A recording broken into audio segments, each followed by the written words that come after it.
Awesome. Yeah, thanks for having me. Yeah. So, the first thing we're do before we get started is the most important thing, which is to select a Batman skin. I believe the winner was the 1989 skin. That is indeed true. Okay, so we will go with that. Sorry? Okay, yeah. So I'll start the new story. The timer does not start yet. I will start it when we need to. So as kind of a preface, this is the third game in the Arkham trilogy, fourth in the anthology. There is a prequel game. In the previous game, which is Batman Arkham City, there's a major plot point where a supervillain named the Joker has a blood illness, and in order to inspire Batman to help cure him, he injects his own blood into Batman, and for good measure, sends his blood to hospitals all around the city of Gotham. Uh, Unfortunately, this plan does not work. Joker does pass away and succumb to his illness, so the first thing we do in this game is cremate his body, and the timer actually starts when we start cremating his body. Before I do that, first I'm just going to double check that I'm playing on easy mode. This is the fastest difficulty. I might talk about some differences between easy and other difficulties. And the other main thing is make sure I'm playing on 30 FPS because that is important for doing some of the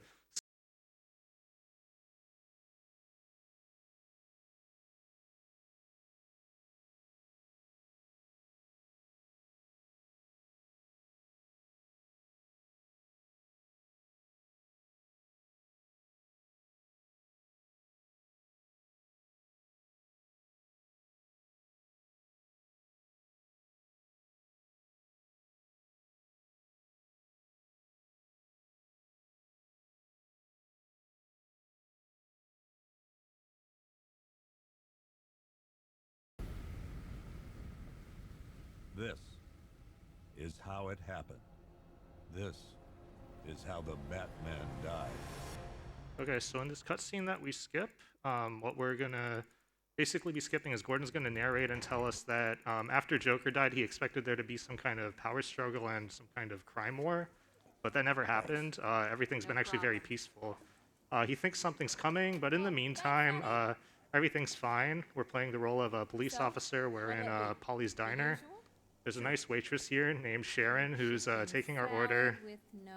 There are a lot of Easter eggs in this diner. So, there's a poster of Henry Adams missing. That might be important later. There's some poster of some airships in the back. That might be important later. There's some stuff on the TV. Goliath's still at large. That might be important later. There's something about Christina Bell. That might be important later. So we're just sitting here minding our own business. Then this guy here complains about some customer who's smoking. I guess Gotham's at this point where this is a problem, so we'll go confront this guy. Wait here. I'll have a word.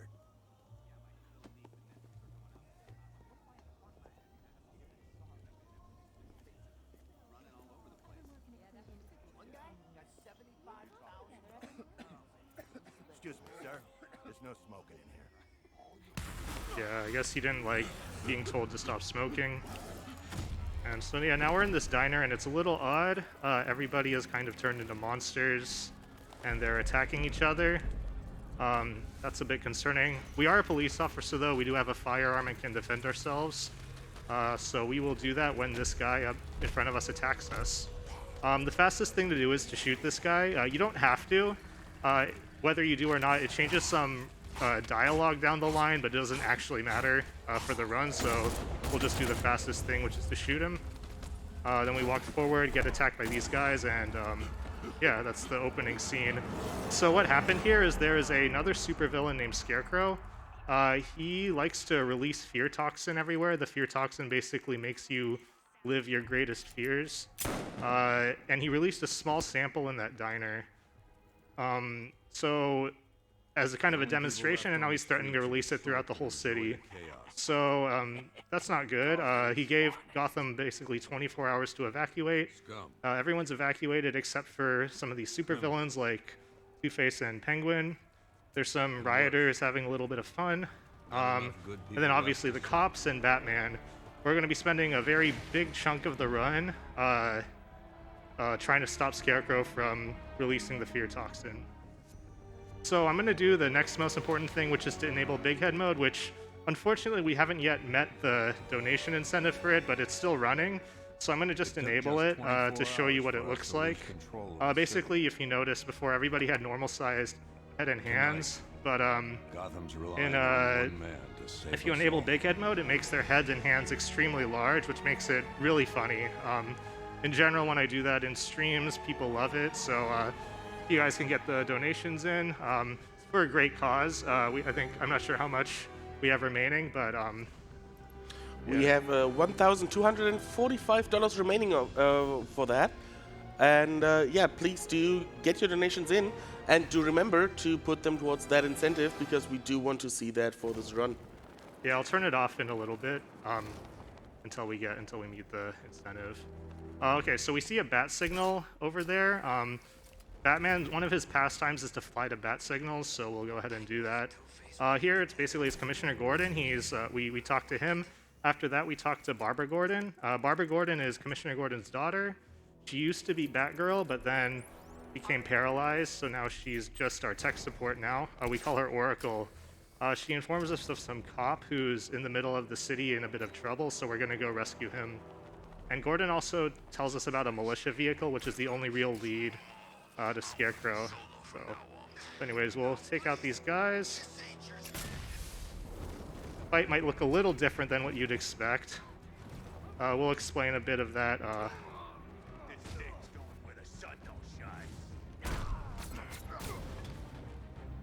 And then we rescue this guy.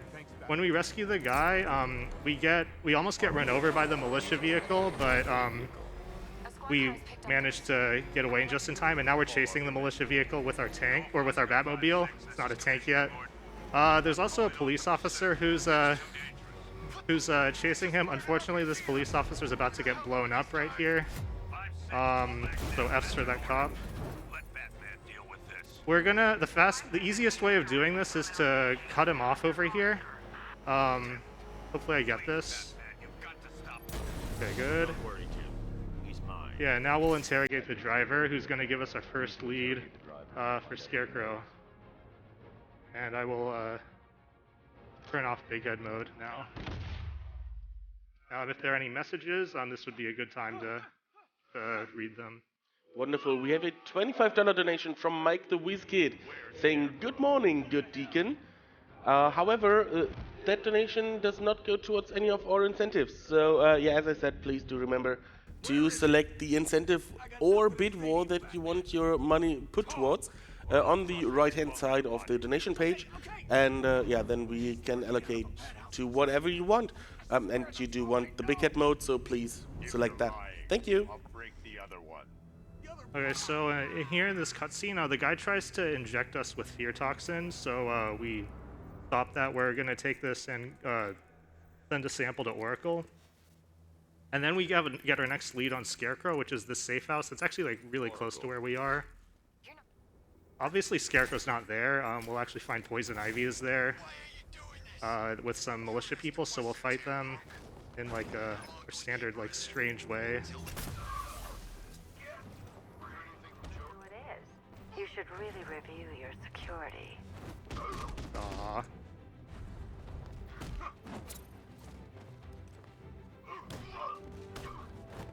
Oops.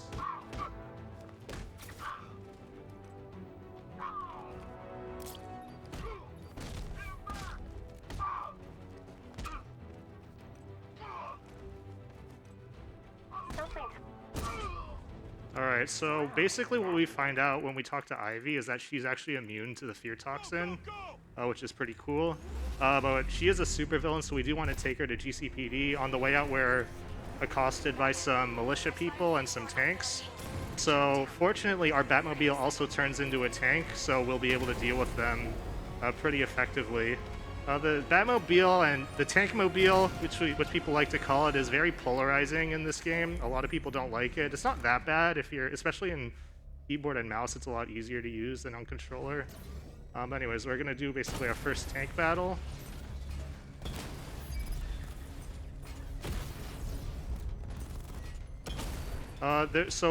In these tank battles, what you'll see me do is you can use the 50mm cannon, or you can use the Vulcan gun. If you use the Vulcan gun to shoot the glowing parts of the tank, you basically one-shot them. So now we're gonna do this tank tutorial, or rather we're gonna start it and then quickly abort it. Activated. Weapon energy system. And there's one more tank fight that we're gonna do before we deposit Ivy to GCPD. Ooh. Okay. I'm heading there now. And yeah, this tank fight has, I forget how many tanks it has. It has a lot, so. This is a missile barrage. This is a way of destroying tanks very quickly, but you can see that as you shoot tanks, it charges this semicircle up underneath where the crosshairs are, and that's basically our weapons generator. So if that's charged up, then we get a nice we get to use some kind of basically combo thing, which in this case I use as a missile barrage. Right now we have 2 bars. Eventually we will get 4 at the end of the run, but right now if you charge up one of those bars, you can destroy. You get 1 missile, and if you have 2 bars, you get 4 missiles. So using that is a very nice way to kind of do these tank fights very quickly. So now what we're gonna do is we've taken Ivy to GCPD. We put her in this isolation chamber. What we're gonna do is get the most important gadget in the game, or in the run, which is the remote electrical charge. It's called the ret gun, we usually call it. And what this does is it shoots electricity, which isn't really the important thing about this. The more important thing is that it has kind of a slow animation when you aim and fire it. So if we interrupt that animation with a gadget switch, then the next time we use the ret gun, then the game gets confused about where Batman is supposed to be positioned. So we can use that to basically teleport Batman to specific places that vary depending on where you reloaded from checkpoint. And we call this zipping, so we're going to use this a lot in this run to do a lot of skips. So that's why the ret gun is primarily important for doing a bunch of skips in this game. Right here, we're being introduced to our side missions. We will do exactly 0 of them, so this isn't really very important for this run. We only do the main story here, so if we have any messages, that would be... Oh, we do indeed. First of all, Air Bison SZN donated $6, saying 70K, and yes, we have met $70,000. Other than that, I've got here a $100 donation from Flay saying, good luck, Deacon, you got this. As well as $50 from Chicken Nuggets, saying, Arkham Knight is my favorite Batmobile game. Sorry I couldn't make it, best of luck on the run, Deacon. So, and all of that went towards the Big Head mode. So thank you very much for that. We are currently just $1,070 away from that. And the sooner we get that met, the more Big Head mode we get. So keep your donations coming. Awesome, yeah, thanks a lot for the donation. So this is the guy at the beginning that we interrogated. He likes to taunt us, so what we can do is hit his head on the bars. It's really important to do that in the run. I think it's not important at all, but it's really funny. We can also do that, do one more thing to him later, which we will do later in the run. But anyways, now what we're doing is heading to the clock tower, which is where Oracle is. In the meantime, we are also talking to Lucius. He is the CEO of Wayne Enterprises, but he's also in charge of our gadgets. Funny how that works. And he enabled something called the Afterburner on our Batmobile, which is really important for driving quickly. It's going to be very helpful. So we go to the clock tower here, go in detective vision, interact with some stuff. Basically, so earlier in the game, we gave Oracle a sample of fear toxin, so she's basically broken it down into its core chemical components. Oops, keep doing that. Oh. And then, and now what we're gonna do is try to trace where those chemicals are coming from. So the first thing we're gonna do is hack some antennas. There are 2 of them. And one of them is right in front of us. It's at Panessa Studios, which is a very important location. We will be going to Panessa Studios many times in this run. when we get to the antenna, we're going to be able to hack it, but we're not going to actually be able to power it, which is unfortunate. So we might need some help from Lucius Fox, if there's anything he can do to help us with that. So here we hack this. And so what Lucius Fox is going to give us, he's going to give us a Batmobile accessory called the Power Winch, which does a ton of things. We use it a lot. We use it a bit in this run. We use it a lot more in like 100%. It's a very important thing that we get. And we basically go to this marker right here to get our Batmobile.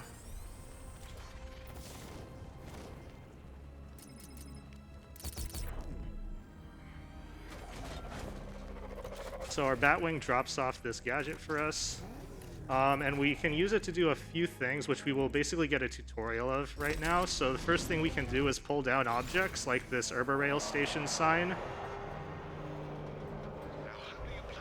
I notice Lucius says that this car is one of a kind, so that dialogue is important.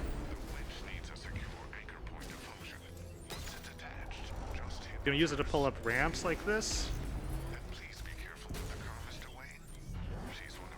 One of a kind. I want to be very careful not to fall off here, because then you have to basically circle around and do like everything we just did again. It's a very unforgiving area. So you can also use the Power Winch to pull the Batmobile up buildings, so it is very strong. And the last thing we can do is use it to supply electricity to things like this antenna right here. So after this, we get a call from Robin. Robin is Tim Drake in this game, and he basically wants to help us with Scarecrow. We tell him no, we don't need his help. We're Batman. You know. And then we'll head over to the second antenna, which is at the Falcone shipping yard, which is not an important location in this run, except for this part. This is going to be the introduction to our first Predator. First of all, I'm going to do this like weird dialogue overlapping thing where you just grapple this thing in this way. But basically this is the introduction to our Predators. So with Predators, there are a lot of things you can do, but one of the most important things you can do is silent takedown. And silent takedowns they're very slow. They take about 5 seconds, but they don't alert anybody, so it kind of controls a lot of the RNG. But one thing we can do is cancel silent takedowns by quick firing the explosive gel before doing one. And this looks really funny, so we just like tap the guy in the shoulder and he falls over. And this basically lets you do silent takedowns instantly, so makes Predators very fast. We're gonna get a new Batsuit here, so unfortunately this 1989 suit is going to disappear, which is okay. There are a few points where I will change it back. Don't worry about it. I know you guys put a lot of money towards this, so. But this new Batsuit lets us do something called a fear takedown. Basically this is what it is. You have a bunch of guys together. You can just take them out in succession like this. So now we'll rescue this cop here, and then we'll hack the antenna. Oh, okay. You're supposed to actually cancel this, but I messed it up. Okay. And now, basically, we've hacked the antennas, so we want to find out where the chemicals are coming from. So we're going to get a nice bird's eye view of Gotham. And on the right side of this bird's eye view, there's something called Ace Chemicals, which, I don't know, I have a sneaking suspicion that the chemicals could be coming from the chemicals factory. At the same location, I'll know where Scarecrow is manufacturing his toxin.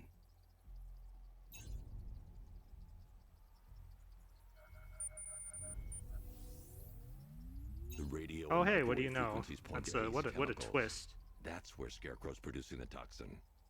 Yeah, so so we're gonna head over to Ace Chemicals. Generally, so the general principle of this game is that driving is faster than gliding, so we're gonna drive there. When we get there, there's a big cutscene that we're gonna skip, where we're introduced to the Arkham Knight.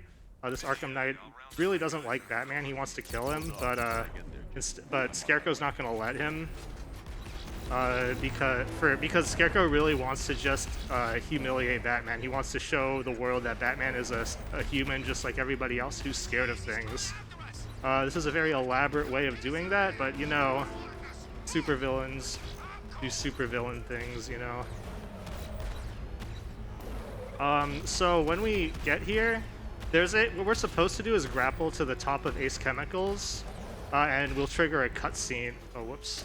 We trigger a cutscene where we're introduced to the Arkham Knight's militia army.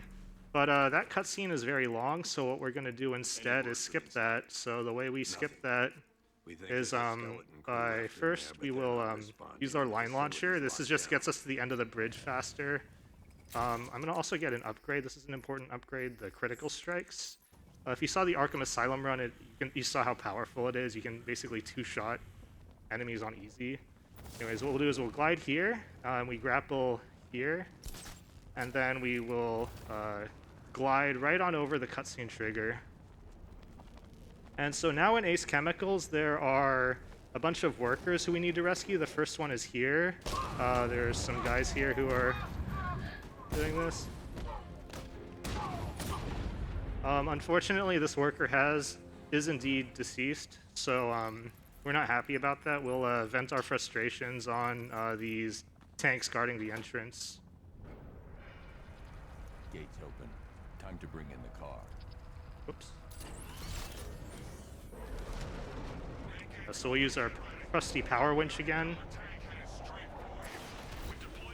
And our trusty missile barrage. So if you see, sometimes you'll see me try not use my missile barrage because I want to basically because I want to save it for another fight. So that was an example. I could have used my missile barrage in a tank fight earlier, but I wanted to save it for this, which saves a bit of time if you do it properly. All right, so we'll go to the second worker now, who's over here. This worker is alive, fortunately, so we'll use our trusty power winch again. There's some guards here. You can just shoot them with our Batmobile. These are non-lethal rounds. Batman doesn't kill. He, obviously, so those guys are totally alive. And here we get confronted by the Arkham Knight. So we haven't seen him yet, but here he is. He has a lot to say in this cutscene. You can wait, he has 5 minutes worth of dialogue if you want to wait, but we don't want to because that's slow. So instead we'll RC our Batmobile and shoot at him. The Arkham Knight is a dirty little coward, so he just runs away, but the rest of these guys are not cowards, so we will reward their bravery with some non-lethal rounds to the face. And then rescue the worker. You're safe now. This worker basically tells us that Scarecrow's planning on blowing up this chemicals factory and releasing the fear toxin all over the eastern seaboard, whatever that means. Have you found Scarecrow? Not yet. So after this, we're gonna head and rescue the other 3 workers, because there are 5 of them total. 2 of them are actually dead, so what we're gonna do is skip those 2 workers and go straight to the last worker. The way we do that is we grapple up here, we go over here, and then we will glide over to these pipes over here. If I don't stop Scarecrow's We can then dive roll into this corner over here, and then on our right, the wall has no collisions, so we're able to just walk out of bounds. And then what we'll do is there's an elevator in front of us. When we get into the elevator, it's actually kind of funny. Once we get in, the entire basement of Ace Chemicals will load in right behind us. It's just kind of funny in principle, in my opinion. So we'll just go in here, and boom, the area's loaded. The worker is getting bullied by some militia people. We don't really like bullies, so we will show them how much we don't like bullies.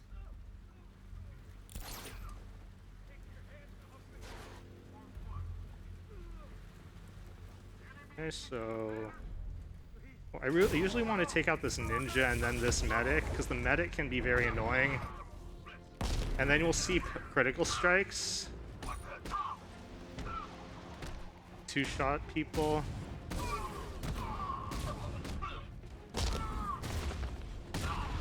Yeah. so fights are pretty fast on easy with critical strikes. You're safe. We'll get another combat upgrade later that makes them even faster, which we'll see then.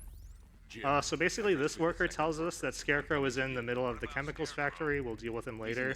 Then what we're supposed to do is we're supposed to remote control our Batmobile and pull up this elevator that we're in. But there was a lot of setup that we were supposed to do that we ended up skipping, so that doesn't work. But what we can do actually is if we take our Batmobile and just drive it out to the entrance, the game for some reason thinks that both workers are in the car, so this ends up working and we've rescued all the workers. But Batman's not in the car, so what we're going to do is reload from checkpoint in order to get Batman back in, and this gives me a good opportunity to reselect our skin. Then we can continue. So as I mentioned, Scarecrow's in the middle of the chemicals factory, so what we're going to do is glitch our way in there, because that's faster. The way we do that is we go again onto these pipes here, dive roll again into this corner. Back in there and find Scarecrow. This time we 1, 2, 3 and pull, and then there's basically there's it's kind of you'll kind of see. Basically, we're going to use a line launcher type. Well, I'm going to use the line launcher. It's a little safer. Basically, line launch here. Walk on the tightrope. Load in this area. There we go. And then the ceiling will deload. There's a grapple point that will show up, but then deload. We want to grapple it before then. And then if we grapple here, now we're in the middle of the chemicals factory. So there's a predator here. So this predator, you kind of do the same on every difficulty, but we have to do it before we can confront Scarecrow. You can backclaw guys off of ledges sometimes in this game. It's a lot easier to do that in Arkham City, but you can do it for this predator. It's one of the rare places where you can. Deacon, if I may interrupt you Sure. quickly. Your head is way too small. We had a $1,000 donation from Mom and Dad saying we're enjoying your commentary, and that, among others, just blew out the incentive. So Awesome. Big Head Mode is active right now. Thank you, Mom and Dad. Thank you very much for that. All right, so oops. Alfred. All right, so let's enable it. Preparing neutralizing agent. What are you doing? It's too late. You can't stop it. Oh wait. I know. I'm not trying to stop it, but I can reduce the blast radius. And what will happen to you? Ah, it's not That working. doesn't matter. Find her, Alfred. Neutralizing agent. Okay. Unfortunately, it's not working. But anyway, so what happened was we are in this chemicals factory. Right now, and we're supposed to use these canisters in order to neutralize the toxin. There's like a very slow animation for pulling it out. Unfortunately, but you can cancel it, and then basically Batman's miming this putting it in. It's very funny. He's like doing invisible canisters.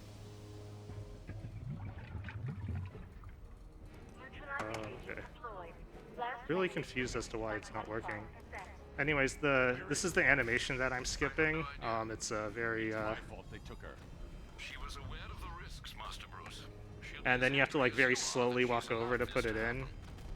And so basically what happened, there was a cutscene that we skipped. Scarecrow was actually in here, and we accidentally let him escape because Scarecrow told us that Barbara is actually kidnapped, which is not good. We panic a little bit and let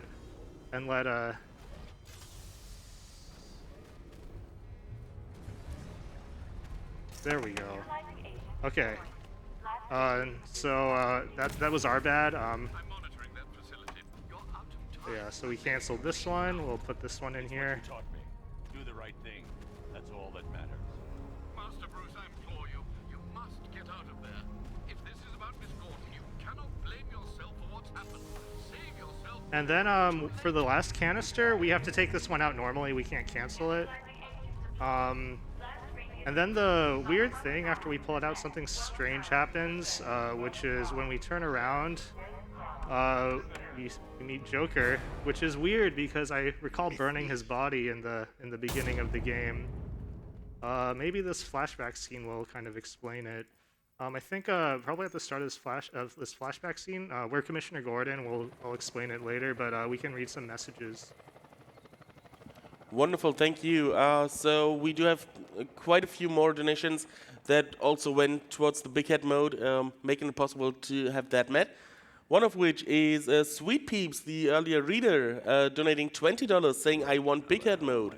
We have $100 from Anonymous, saying, here to support the game and the children. Good luck, Deacon, more than halfway to big head mode. Well, yeah, that's obsolete now. And Rogue Dark Jedi also donates $100, saying, hello, ESA, I have no witty comments. But that's absolutely fine. You put your donation towards the big head mode as we wanted, and now we've got it. So the next big one that we need is for the upcoming game of Robo Vacuum Simulator. We want some steering wheel action for that game.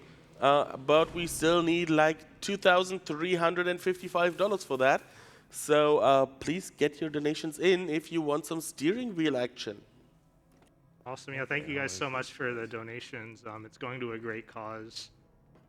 And so basically here what happened is, so if you recall, I mentioned earlier that Joker sent his blood to hospitals around the city.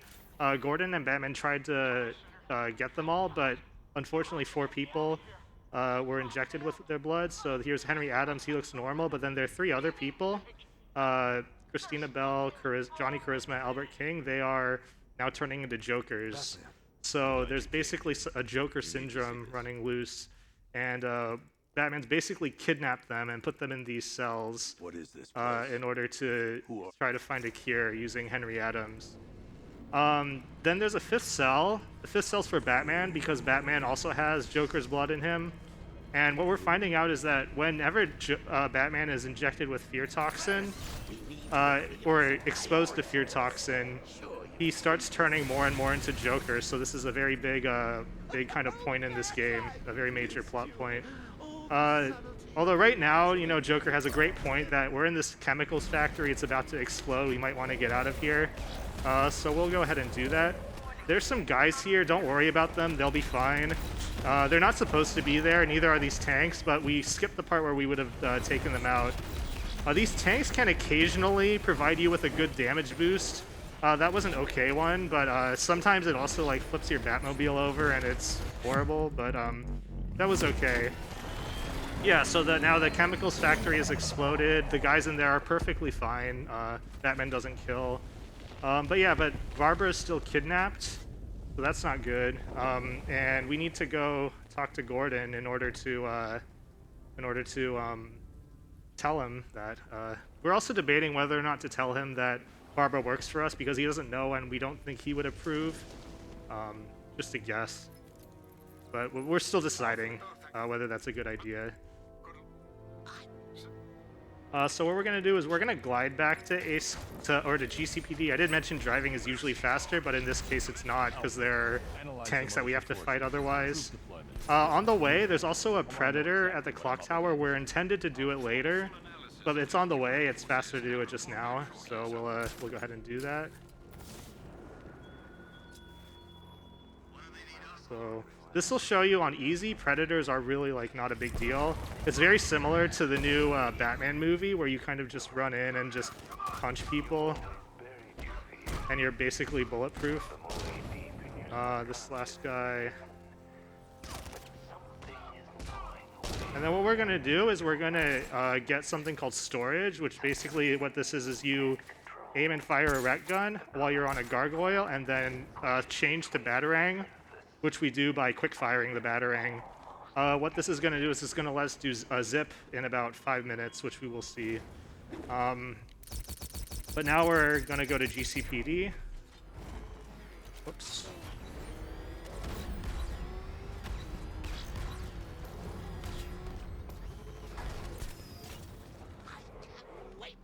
So, yeah, Gordon's not happy that Barbara's been kidnapped, so we're going to go to the clock tower and look for clues. This is kind of a slow drive. We're not able to drive any faster than Gordon.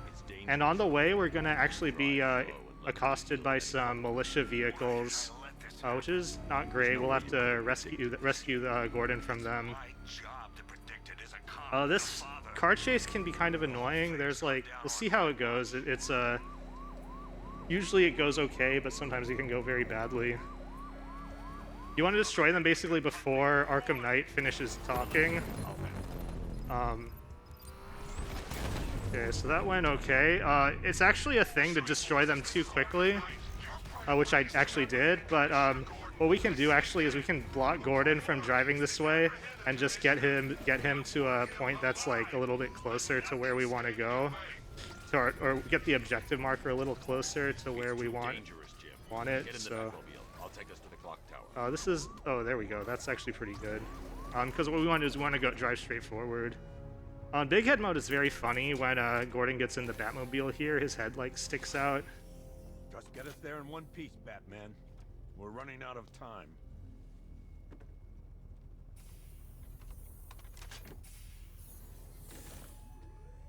Yeah, like that.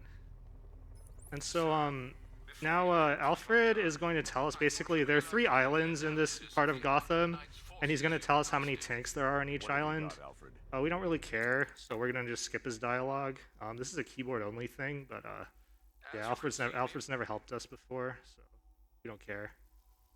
Don't care.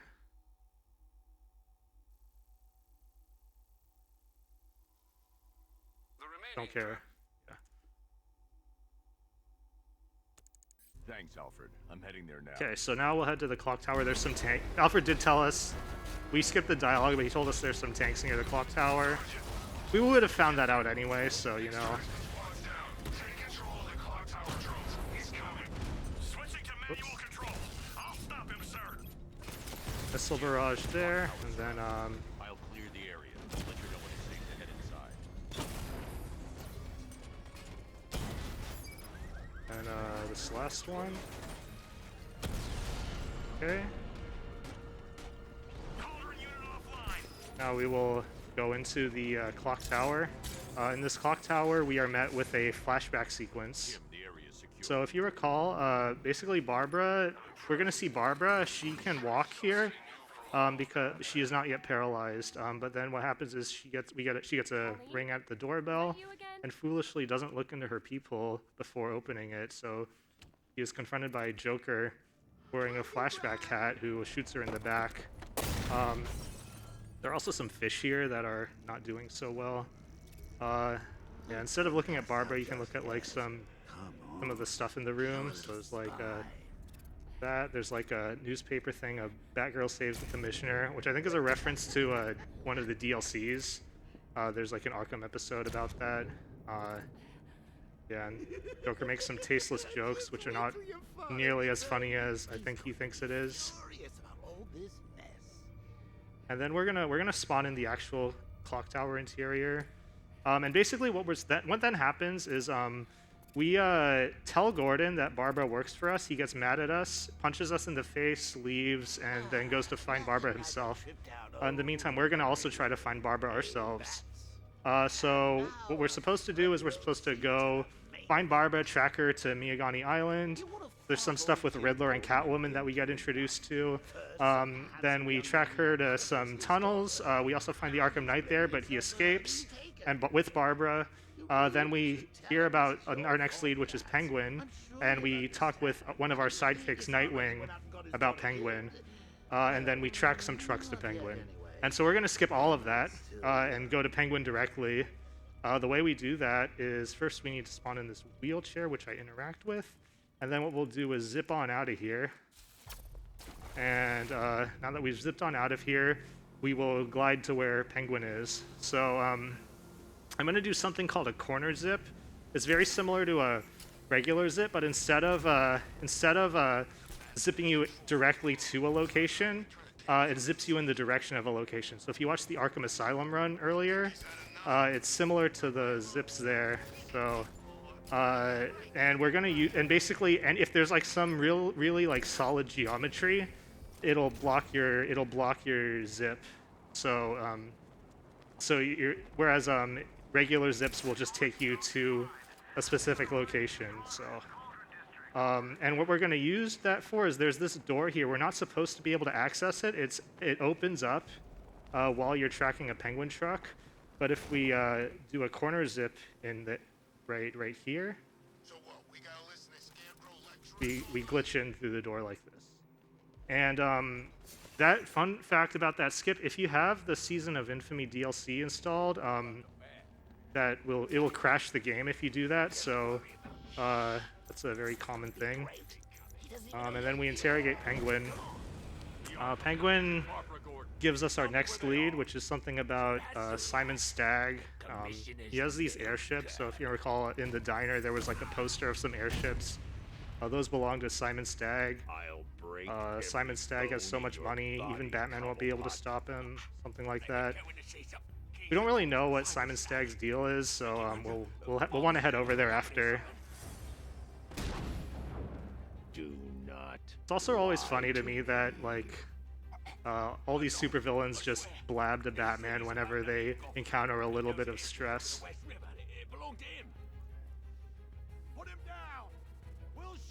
But anyways, we're in a little bit of a pickle right now. If you recall though, leading up to this, we were supposed to have talked to Nightwing. Obviously, after Nightwing helps us, we tell him to go away because we never think we need his help. But fortunately, Nightwing comes in and saves us.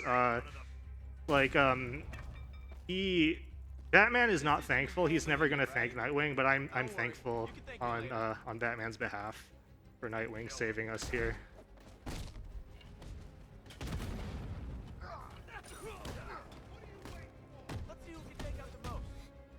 So, I'm actually not sure.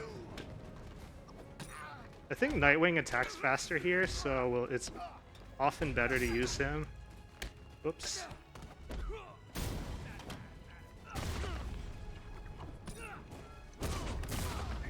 I like to use Detective Vision also because there are a lot of guys here who get knocked down by both Batman and Nightwing. So it's helpful to know how many guys are left. So, yeah. And then there's a weapons cache here that Penguin owns because he supplies weapons to the Arkham Knight, which is not good, so we'll try to destroy these. You can cancel the animation of closing this door if you stand in the right spot, which I got. That's good. And then when we exit, right now we can't exit normally unless we either reload or do something called a door cancel. So what a door cancel is if you open a door, normally you go through it, but you can do it so that you open a door without going through it. And in this case, this will deload the interior and load in the overworld. And now we can glide out of bounds to proceed with the next objective, which is a little bit faster than the intended way.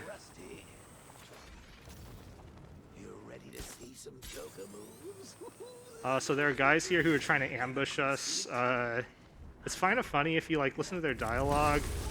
They'll say like he's in his car, which because you're supposed to use your car to shoot these guys, but our car's not here, so it's just a funny bit of dialogue. Like while he's punching them, he's in his car. Yeah. So now we'll head over to Stagg. Stagg's airships are tied to a watchtower. Sir, Stagg's airship's been hooked into Watchtower, it's like a side it's like the first watchtower in the watchtower side mission. We will do this one just because it's part of the story. But yeah, there's like 20 watchtowers in this game. This game is very, very big. See if I can glide over there. I think I'm not gonna have enough speed, so I'll just get this grapple as well. And then we will grapple off this gargoyle. What do you see when perched on high? And so this watchtower, we kind of do the same on all difficulties. So first what we do is first try to make sure you don't get spotted by that flying drone, which we won't. So then you go here, be in Detective Vision, silent takedown this guy, or cancel the silent takedown on this guy, cancel the silent takedown on this guy, and then being in Detective Vision, there's a guy with a detective mode detector. He'll like stop walking, so then we can take these guys down. So this is the good RNG where these guys don't like come down, and then we can just fear take down them directly. Then we will destroy this watchtower. So now the only thing stopping us from actually getting into Stagg Airships is that it's password protected. So we're gonna get another device from Lucius Fox called the remote hacking device. And coincidentally, the remote hacking device happens to be in this building that's right next to us. That's funny how Lucius is psychic. He even says that he's like, maybe you should add forgot what the word was, but yeah, being psychic to the job description. Oh, that was. Oh, I usually want to just do one boost, not two. Okay. So we get our remote hacking device, and now what we're supposed to do is there are two airships. There's Stagg Alpha and Stagg Beta. What we're supposed to do is go through Stagg Alpha and find Stagg in there. Then we start hallucinating, and then in our hallucination, he gets kidnapped by the militia again and taken to Airship 2. And then we're supposed to do some shenanigans to get to Airship 2, like look at some handprints or something, and fight a bunch of people. And what we're going to do is skip all of that and go straight to Airship 2 directly to rescue Stagg. The way we're going to do that first is we're going to do everything normally, so we'll go this way. Soldiers are using an unmanned. You're able to drone hack people, which we will use. I don't know if we even use it again in this category. Forget. Anyways, hack this. I see you have found your way in, sir. Any sign of Mr. Stagg? Not yet, but the Arkham Knight. Then we tilt this container so that we can go into that hatch. And this is all intended right now, but then after we get into this hatch, what we're going to do is reload from checkpoint. Because I mentioned that before that zips are relative to where you last reloaded from checkpoint. So we want to reload from checkpoint inside of Stagg, because we're going to do a zip momentarily. Well, not momentarily, but in like a minute or something. That we want to be relative to Stagg. So now this will be intended, but then what we're going to do is we're going to get a very specific autosave. This autosave does two things. One is it gets the airships in position, because the airships are actually flying around until a certain point in the story. And this autosave is that point in the story where the airships are in the right position for things to work. And after we do this, we're going to just leave.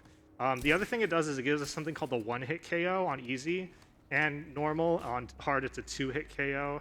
It's very, very nice. It makes things faster. We will lose it at one point, but not yet. And then what we're going to do, ironically, is leave the airship. The reason why is we want to do a zip. In order to do a zip, we first need to get storage. To get storage, we need to go to a gargoyle. And the closest gargoyle is unfortunately right here. Get our storage. And then we're going to glide to a specific place over here, because it is far enough away to unload the airships, but close enough so that if we zip and then glide to a specific spot, then the airship will load in. So we'll see that here. Hopefully I get this right. I've been messing this up recently. Okay, good. All right, so we got that, and then we will go here, here, go here. And now we're in the airship too. So Stagg has been doing some naughty stuff. He's been doing human experimentation on the fear toxin. So he's not a good dude. He's just another rich guy who doesn't care about people. And then we will go to this predator with the classic line from Stagg.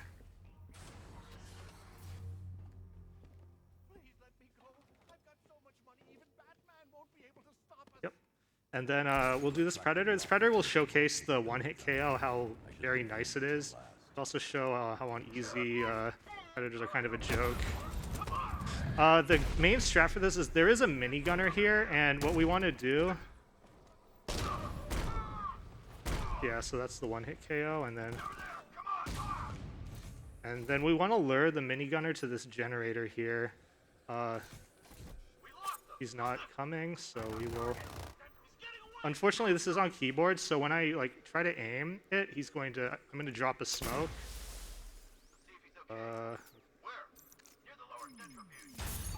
Okay, there we go. Then now we there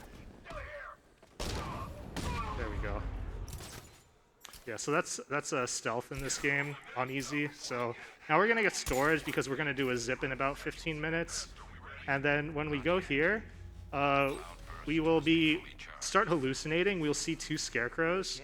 So what we really want to do is pick the correct one. If we pick the correct one, we'll trigger the good ending.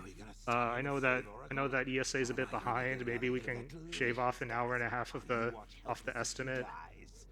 How do we decide? I'll choose the right one because you know right is right.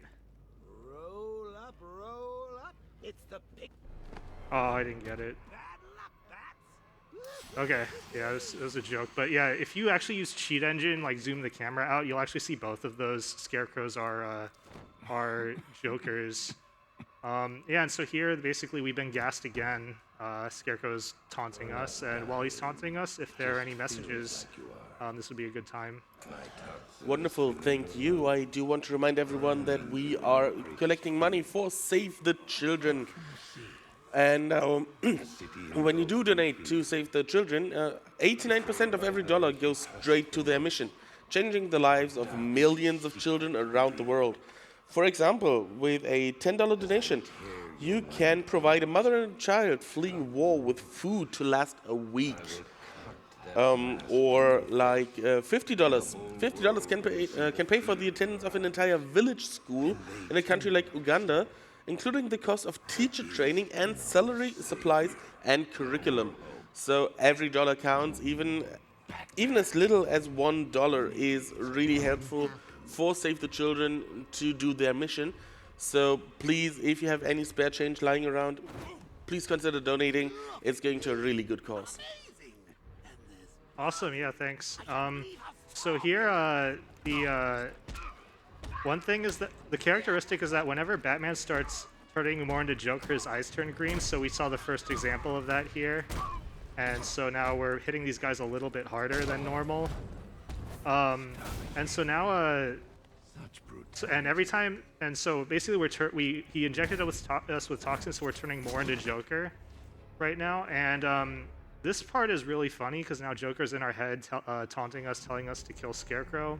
And in Big Head mode, it's much more intimate with Joker and Batman. In fact, it's so intimate that Joker's head goes into Batman's head while he's whispering into his ear. It's kind of ridiculous.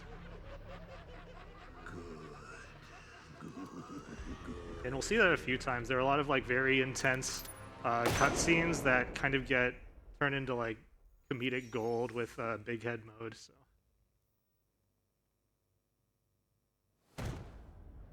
Yeah, and so Scarecrow, of course, is going to escape. The run has another like 2 hours or 1 hour and 50 minutes off the estimate. So he says he's not running away, but looks like running to me. After this, basically he There's nowhere to run. So in the cutscene that we're gonna skip, he escapes. Arkham Knight shoots an RPG at us. Batman does the Batman thing of dodging that RPG, which is very impressive. But yeah, then we get a call from Scarecrow telling us that Barbara is inside of the same safe house that we found Poison Ivy in earlier. So we will head on over there.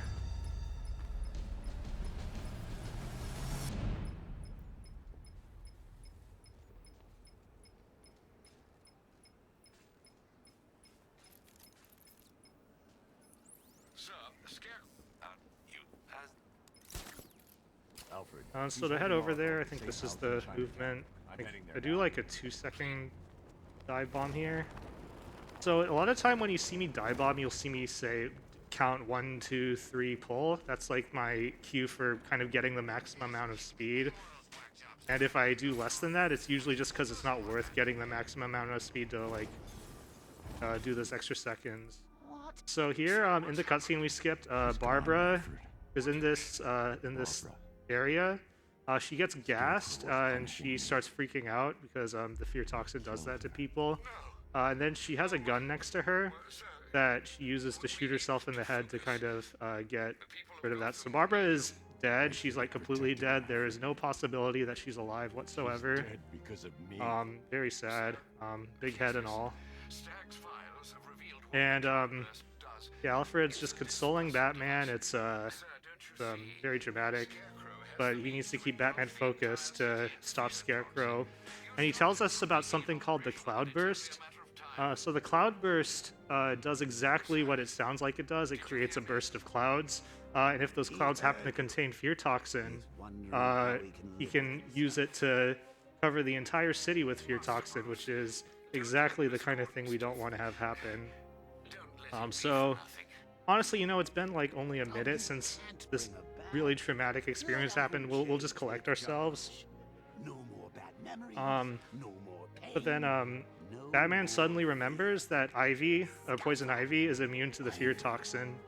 So what we'll do instead is, instead of mourning, is that we will go to Ivy and try to find out if there's a way to stop the fear toxin in case it gets released. GCPD. So Ivy's in GCPD, and basically what we find out when we talk to Ivy is that basically Ivy's able to create spores that counteract the fear toxin, but she can't create enough on her own. She needs the help of some really large plants to do so. So we will go ahead and do that. So we'll have to take her to some really big plants. The first one is on Miyagani Island in the Botanical Gardens. On the way, so remember the guy at the beginning, we like hit his head on the bars and broke his arm, so we can taunt him again. He'll taunt us again, and so we can look at him, and yeah, and then he's taunting us, then we threaten him, and he falls back and hits his head on the toilet, which is also kind of funny. So that's the last interaction we can do with him. This is Aaron Cash. We tell him that Barbara's dead. He's just puts it out of his mind because he has to focus, but he's like not happy about that either. As we're taking Ivy to Miyagani Island, what we find out is there's a massive tank that we need to get rid of, but we can't actually get rid of these tanks normally. As Aaron Cash calls it, it's one big mother of a tank. Their armor is too thick for our guns to penetrate, so we need to go and find a weakness. Sometimes you can get really bad RNG, but we didn't get it, where there are like thugs near the tank, and that loses a bunch of time, but we didn't get that, so... You're supposed to scan this from vantage points, but you can actually just run up and scan it. And then you're supposed to now go back to the Batmobile, but it's a bit faster to go over to here and remote control our Batmobile. And basically we found that there's a weakness in the back of the Batmobile that we can just shoot and it'll destroy it. So it's like the Death Star. I think that's the analogy that people make. Yeah, now we have to go get a Batmobile upgrade, which is kind of funny because what you're supposed to do in this game is there's some certain story-triggered Batmobile upgrades, but we actually skipped the story trigger that would actually have us choose which Batmobile upgrade we want. So when we get our Batmobile upgrade, we actually just get a fake sonar that doesn't work. We'll get the real sonar pretty soon, but yeah, so we get our fake sonar Batmobile upgrade. Now we're gonna head to Botanical Gardens. We're supposed to just drive there, but the bridge hasn't been lowered because we skipped the part where we actually lowered the bridge to do that, so we have to glide there. Theoretically, there's no way for our Batmobile to get to this island, but if we just glide on over here, we will be able to remote control our Batmobile, or not remote control, we'll be able to call our Batmobile. What I'm going to do is also get another upgrade, which is the Cobra Lure. It's very useful when it works, and sometimes it works. So there are lots of times when it doesn't work, and it's really annoying, but when it works, it's excellent to have. Basically what it does is if you shoot next to a Cobra, it'll lure them. So it didn't work there. Okay, it worked. No, it okay, there we go. I'm gonna go this way. Okay, so these Cobra fights in general, they're stealth tank missions, and the big problem is that you can't like silent take down any of these guys. So after you shoot the first Cobra, they have a choice of like following where you shot that Cobra or not. So there's just a lot of RNG in it. It's not ideal. I'm gonna wait to get into this area. If you go too early, then it breaks some stuff. Me to the Botanical Gardens in one piece. But yeah, so basically Ivy now has one plant, but she says she needs more. So we're gonna go find more. But they're very deep underground, so we're gonna actually go get a real sonar from Lucius to find those plants. So what we'll do is we'll head to Wayne Tower. That's where the upgrade is. There's a parking garage in there.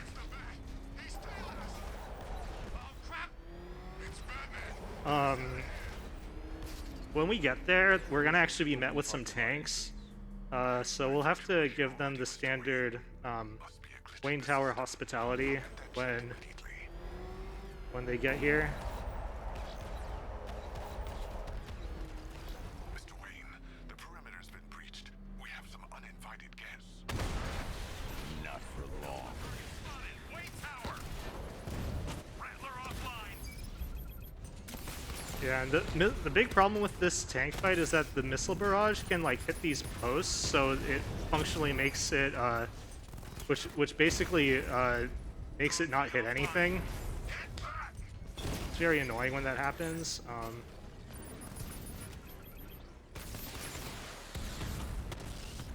He's hitting us hard! Oops.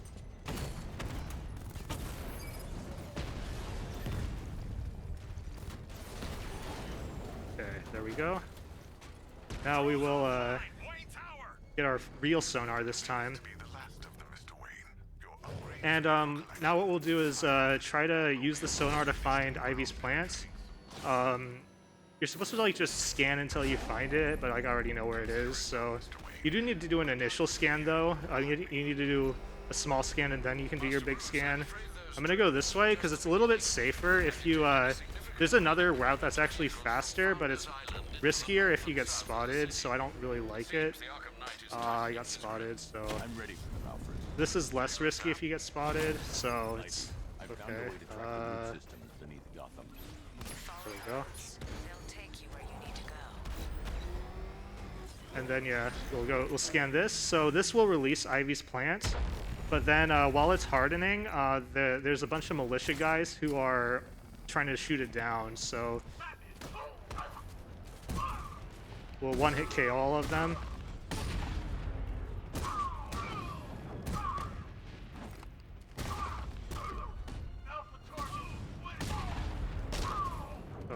And then these guys, you can either like combo take down them twice, or you can beat them down. But if you use a stick like that on easy, you'll take them down in 3 hits. So that's the best way of doing those guys right now. And so now Ivy's plants are set, so we have enough to, in case the toxin gets released, hopefully we have enough to dispense all the fear toxin that gets released if it does, which hopefully it doesn't, God forbid. And so now we're gonna head to Panessa Studios because we want to find the Cloudburst. We want to use our Batwing to do so. We're gonna use our Batwing for some analysis. When we get there, so in Panessa Studios, there's basically a basement section. We saw that in that cutscene with Gordon.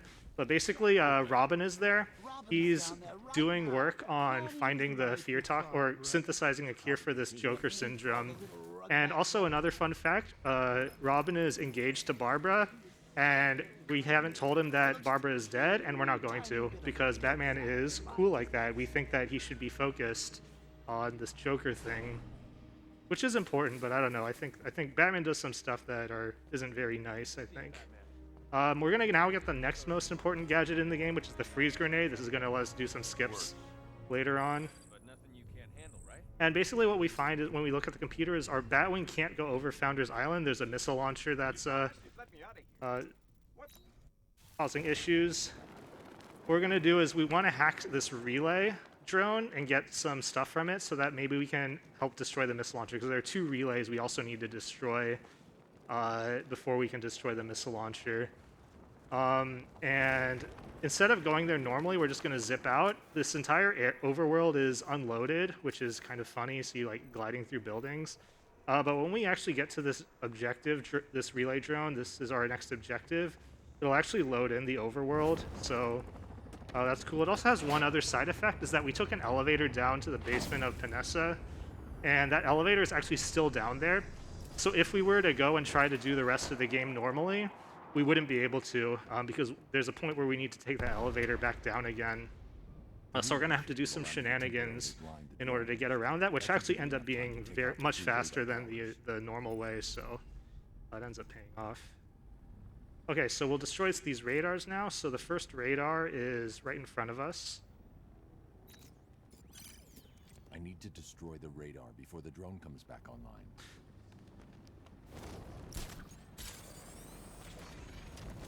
Right, so violently tear off this keyboard and use our gel. Then for the second radar, we're supposed to do a fight there, but we can actually skip that fight, which is kind of a very funny way. So if you're in detective vision, the game gets kind of confused sometimes with Batman's position. So if you're in detective vision, what I'm going to do first is I'm going to drop a smoke, which is just for kind of safety. And then if you just go here, you can clip in through the ground and destroy this. So from the thug's point of view, or from the militia people's point of view, Batman just dropped a smoke, literally disappeared into the ground. It's kind of funny. Now we need to get out of here, which is very annoying. We can't get out of here normally, but what we can do is if we get corner cover, there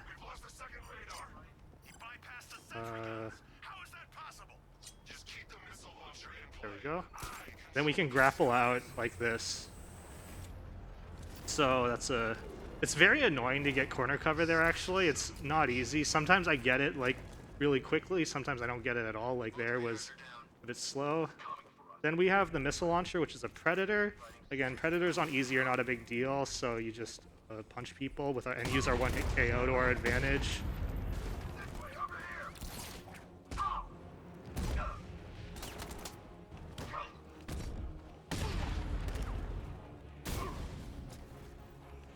There's like an art to doing Predators on easy quickly, though.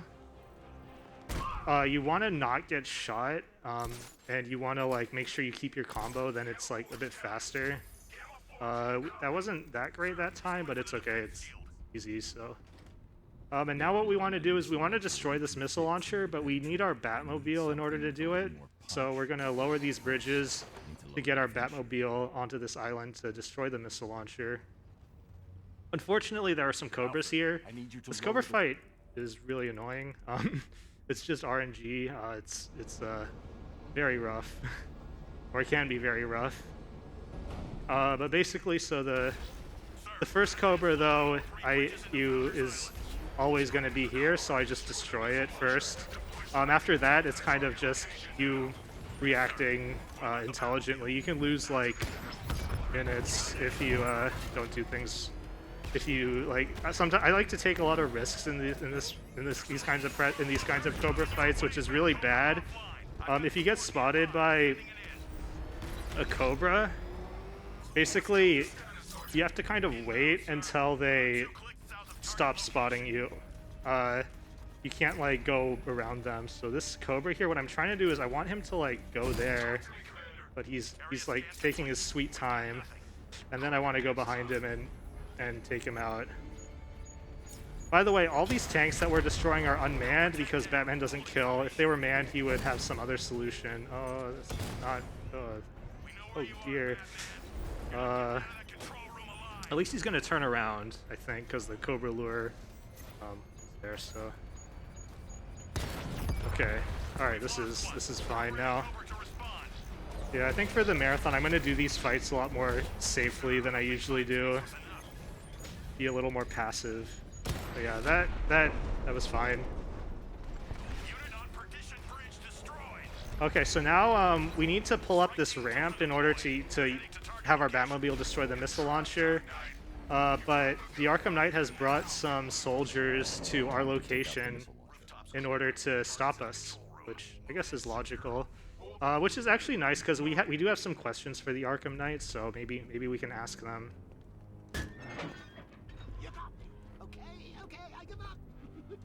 Yeah, so here I start with a fear takedown. I'm also in the middle of the fear takedown. I'm gonna get another upgrade, or yeah, another upgrade, which is the multi-ground takedown. We'll see what that kind of looks like. Basically, if you knock some guys to the ground, then you can knock all of them out. So if you try to knock a bunch of them out, it's just a fast way of taking out multiple enemies very quickly. Okay, so we'll ask Arkham Knight our question.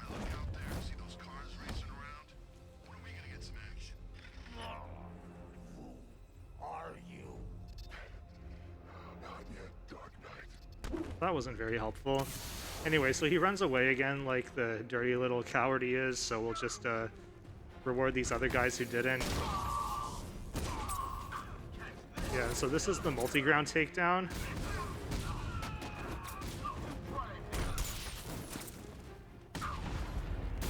So basically, if you knock like three or so guys on the ground, you'll be able, if you have your combo meter charged up, you can take all of them out. So it's a very good way of doing fights fast. In this fight, it's not that important because we do have the one-hit KO, but on like hard, it's incredibly useful for doing fights fast.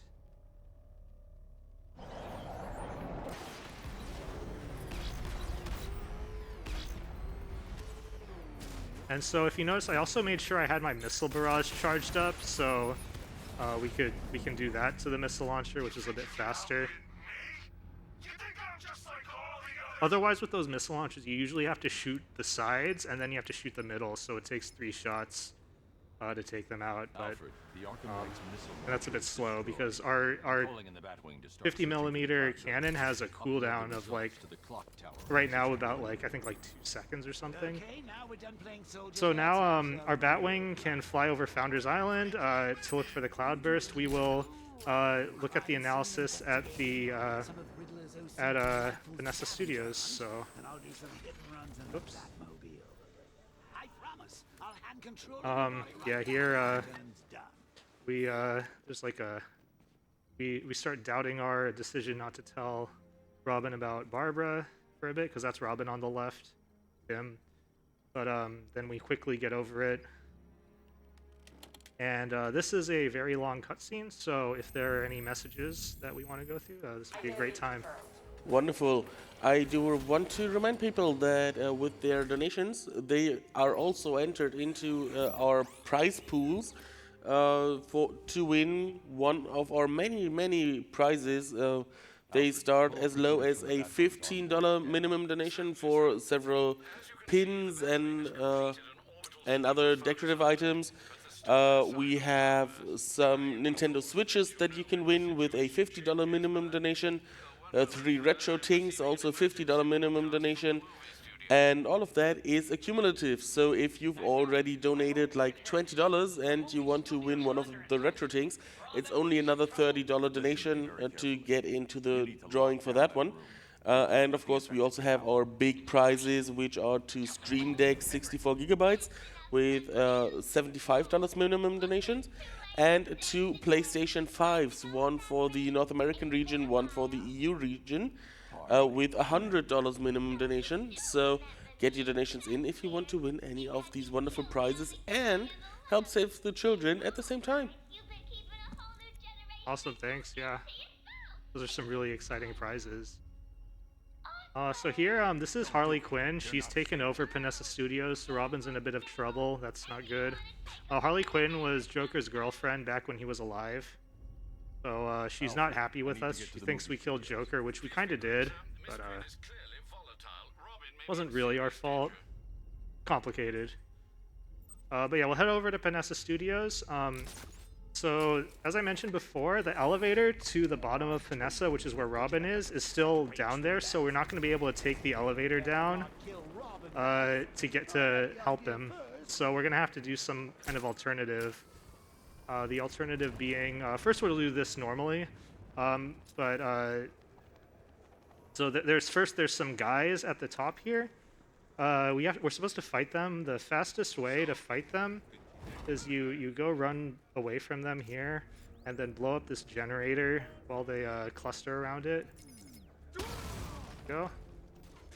And then we'll try to open this door, but we don't have voice access.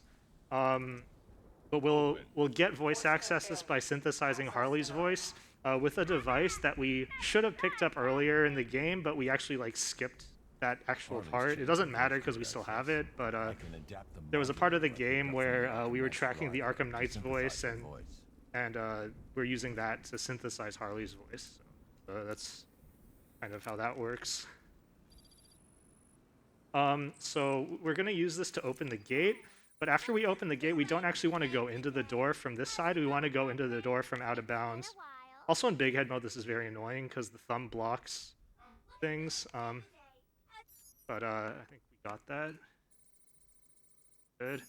And so what we'll do is open the gate, then we're going to go out of bounds to open the door. The way we do that is now I can use the voice synthesizer grapple to up connect here. Harley's voice and open the door. And then there's like a wall here that has no collision. There are lots of walls like that apparently in this game. Grapple here. Jump. Oh. Ooh. Okay. There we go. Jump here. Then jump here.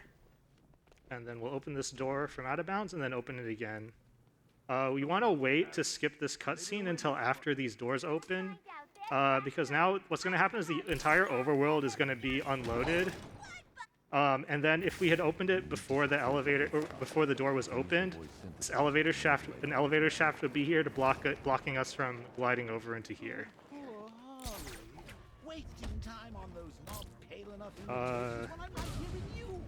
So now we could help Robin, but we don't actually want to. We just want to trigger his dialogue, and then what we're gonna do is glide over to this door. 3 and pull. Go over to this door over here. Make sure I can have enough height to get there. I might have dived a little too long. Oh, I'm okay. Then we're gonna cancel this door. We don't have to cancel it. It's not a big deal if I don't get it. But after we cancel it once, we're gonna cancel it again. So Christina Bell is one of the Jokers. She's behind this wall. So the Jokers have escaped to 3 different parts of Panessa.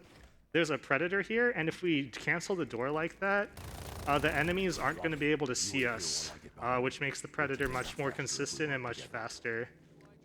And also, like, on hard, it makes it, like, really easy, so... this is an introduction for dual takedowning these guys. I actually never use this in any Predators. We got some storage for later. We'll use it in, like, 15 minutes or something. And then here, yeah, we'll see how to do this Predator when the enemies can't see you. So you can cancel the dual takedowns as well with Robin. So we'll do that. Cancel this.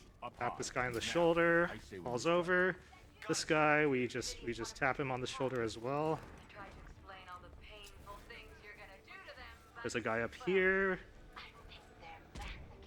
Oh, well, I messed up the inputs there, but that's okay. Then these 4 more guys here, so we will, I'm gonna sphere take down them, it's a little bit easier.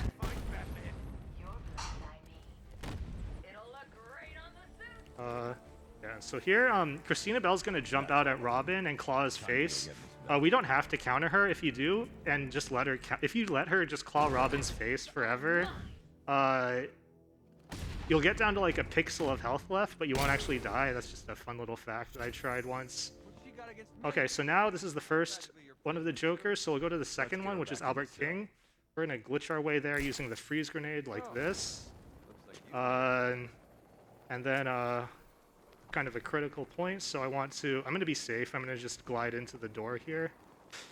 And then battering Albert King.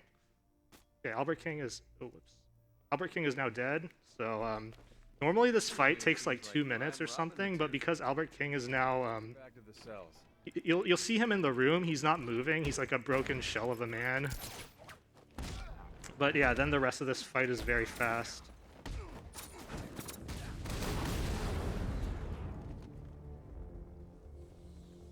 Excellent. And now hopefully Robin picks him up. Sometimes he doesn't for like no reason, but if he does, then go out of this door, go back in.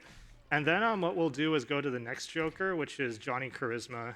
So Johnny Charisma is another. We're gonna glitch again with the freeze grenade and glide to this marker. Follow the door by this marker. And then we're going to be introduced to our first Jason cutscene. So Jason was an old Robin. First we'll use the RC Batarang. The RC Batarang is much better than the one in Asylum. Like, much better.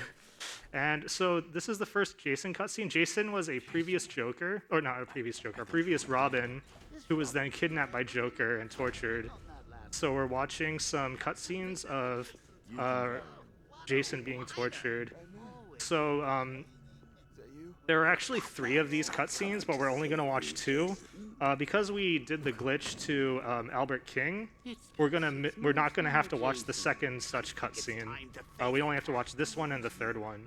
So that's one of the big reasons. That's another big reason why the skip to Albert King saves so much time. But anyways, this cutscene is a little long, so if there are any messages. Well, we do have some donation incentives that you can also put your money towards if you donate. So we've met the big head mode, but what about some steering wheel action for Robo Vacuum Simulator? We are currently sitting at $645 out of 3,000 for that, so we still have a long way to go, and it's the second run after Batman Arkham Knight, so after this run is over, we only have 1 more hour to get that incentive met. But don't we all want to see some steering wheel action again after that Silent Hill run from Nico Hart? So, you know, a steering wheel in a speedrun is always nice to see. Get your donations in, put that towards the steering wheel action for Robo Vacuum Simulator, and we'll all have a great time with that. Yeah, steering wheel sounds amazing. Yeah, it's for a great cause. So I highly recommend donating to that. Okay, so here there is a mechanical key, a mechanical lock that we have to enter codes in. So we can't hack it. We have to find out the combination. The combination is 0539. That is a reference to May of 1939, which is when the first Batman comic was released.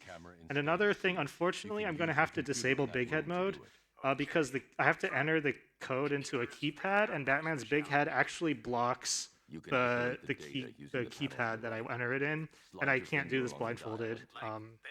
I've tried. I'm terrible at it. I should be better, but you know. I will turn it on momentarily. I know people donated a lot of money for this. So I see. Thanks, Henry.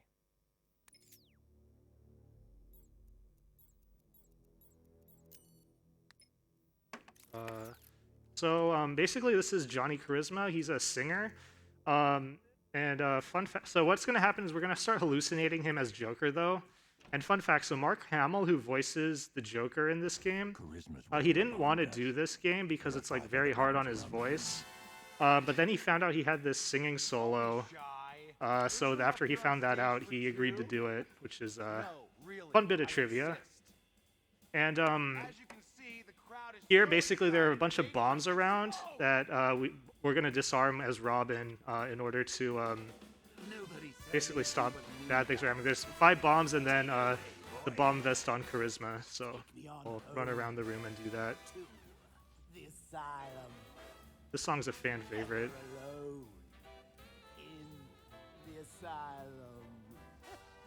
Anarchy ruled, it was wild, but through it all you never smiled. Joke's on you, I'm in your head, so look who's laughing now. Remember in Arkham City, I killed your girl, so pretty. Of course, kind of funny. We just sit here in Charisma's peripheral vision. He doesn't see us. You just need to avoid the spotlight. You don't need to avoid his peripheral vision. And his spotlight is very, very generous.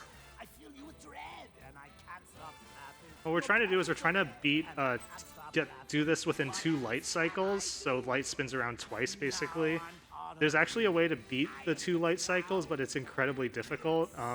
Like I wasn't even close to beating it here. Time to take down I've never done it personally. I've seen one person do it once. So then we'll disarm Charisma, and now we're done with Johnny Charisma. No encore. Kind of a brutal headbutt there. Singer? Even Alfred seems better than this guy. Oh. Good work, Robin. No problem. Okay, so we'll head back to the entrance. We tell Robin to stay back, but Robin, I don't think he'll wait here listen. with the There's this minigunner here. We were supposed to have taken him out earlier, but we skipped that, so we'll just freeze him. Another dealing with him. And we'll head to the entrance. There's like a gate that's closed, so you can use the voice synthesizer to manipulate people into doing things for you. So this is the example of this run where we do that. But Harley doesn't let them fall for it. And Robin obviously doesn't listen to us, so he comes in and tries to take on Harley. Fun fact, if you wait I think 2 minutes or something right now, Harley actually will kill Robin, but it's like the most drawn out dialogue. The game really doesn't want Harley to kill Robin.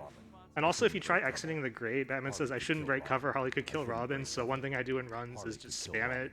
I shouldn't break cover. Harley could kill Robin. I shouldn't break cover. Harley could kill Robin. I shouldn't break cover. Yeah, so it's just a fun little thing to do. I shouldn't break cover. Eventually, though, she'll circle it's behind Robin, and we'll be able to do a takedown on her. But if you don't do that, eventually, in 2 minutes, she'll kill Robin. This fight is kind of annoying.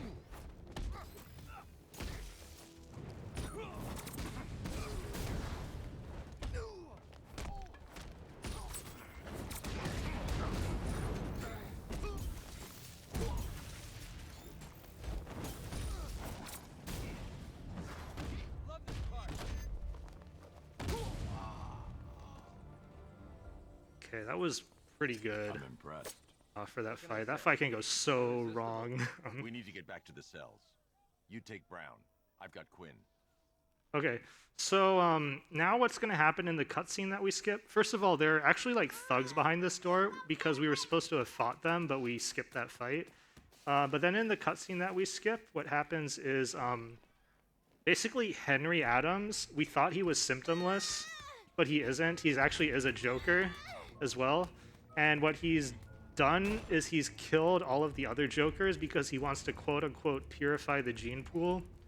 And then he's about to kill us, but then he sees Batman's eyes turn green, so he's very consistent with his principles, so he just shoots himself because Batman's the stronger Joker. Harvey's devastated, so we're gonna lock her in the cell. But then Robin's has this very good point. Hey, Batman, you're gonna turn into a Joker. That's bad. In fact, it's so bad that if you turn into a Joker, I won't be able to stop you. You should lock yourself into a cell so that doesn't happen. It's a good idea. So we're gonna lock ourselves in this cell and let Robin take care of Scarecrow.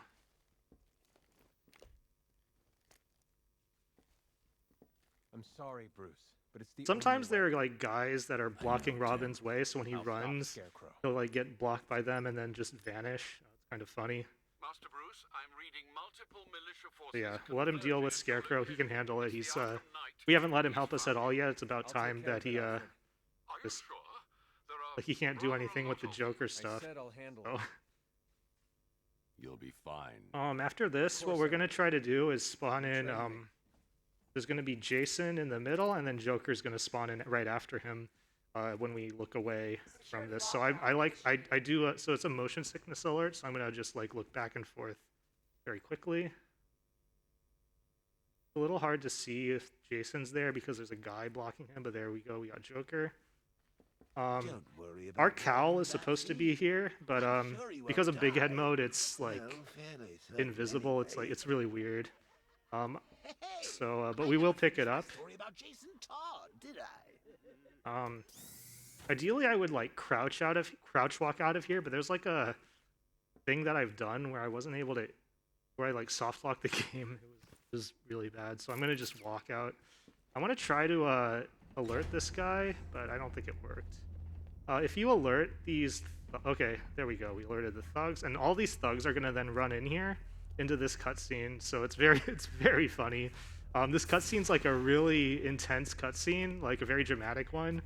But it's absolutely ridiculous with these thugs in in big head mode.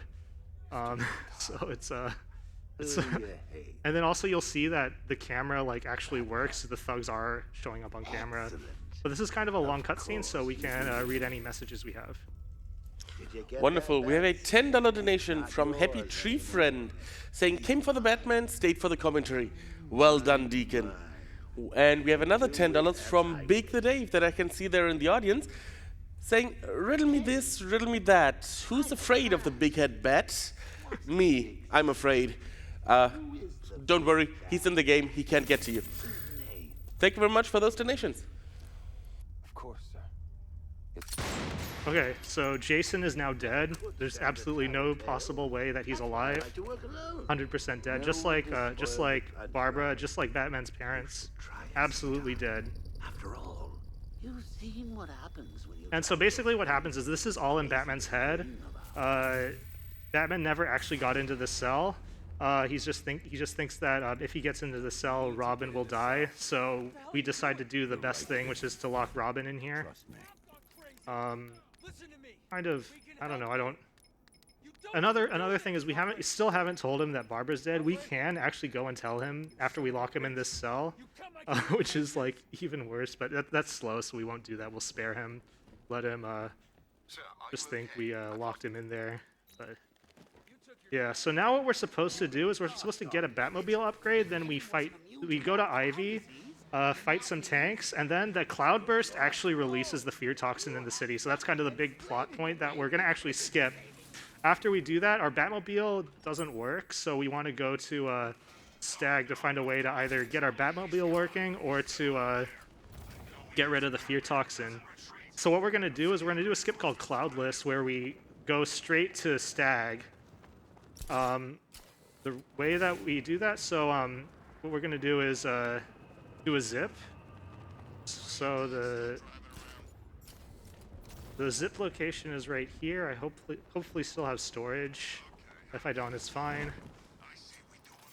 So 1, 2, then glide towards this building until this area loads in. Then glide on over to this door. Open the door. There we go. And then open the door again. But we want to get another autosave.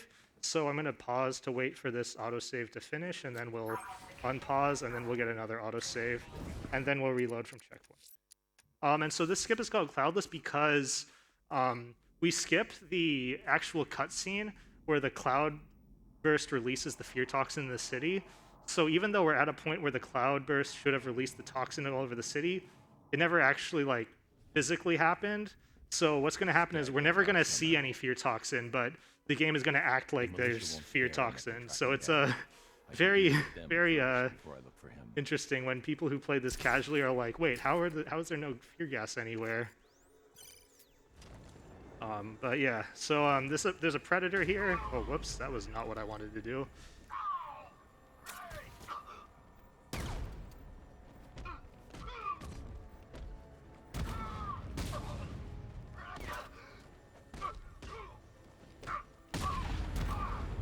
I'm gonna blind this guy again.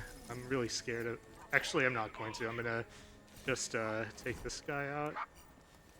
And then...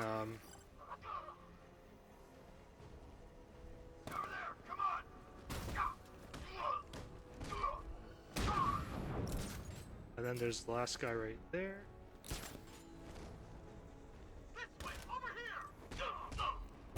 Okay, then we'll go talk to Stagg. Stagg's going to give us something called the Nimbus Cell, which is going to let us use our Batmobile.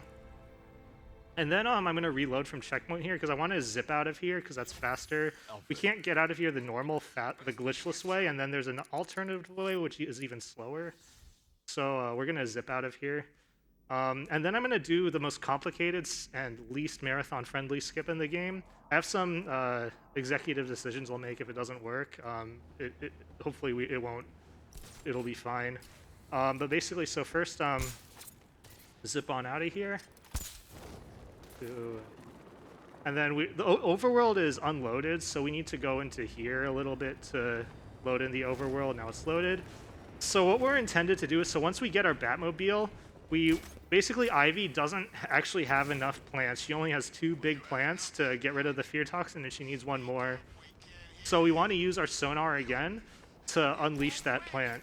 That plant happens to be at the end of these subway tunnels, and what we're going to do is glitch our way to the end of those subway tunnels. It ends up saving like a minute overall, or 2 minutes or something. But it is kind of cool. But the first thing we're going to do, kind of counterintuitively, is glide into the tunnel. But after we do that, we're going to then just glide out. The only reason we're gliding in is because we're going to get our Batmobile later, and we want to be able to get out of it. And going to this tunnel is the only way to do that. Because, like in game, there's supposed to be fear toxin everywhere, so you're not able to actually... Oh, whoops. You're not able to get out of the Batmobile because there's fear toxin everywhere, right? Like, the game doesn't want you to do that. But when you're in these subway tunnels, you can get out. So you're supposed to escape with the freeze grenade again. It's like a bit finicky. It's a difficult grapple cancel that you have to do. So now we will go here. Yeah, so now we'll go to our Batmobile. Before we do that, we'll get some storage because we're going to do a zip. The zip is only because it's when we zip from Stagg. Right now we reloaded at Stagg, so the zip is going to take us to Stagg. Okay.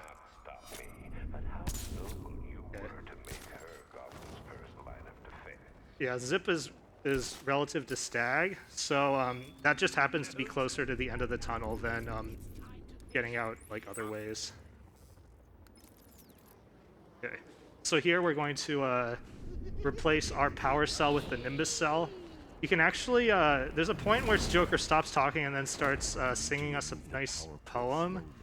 Ideally you replace this before he stops talking. Yeah, but if this happens, if you pull it out too fast, that happens, and so that's slow. So maybe we'll hear some of the poem.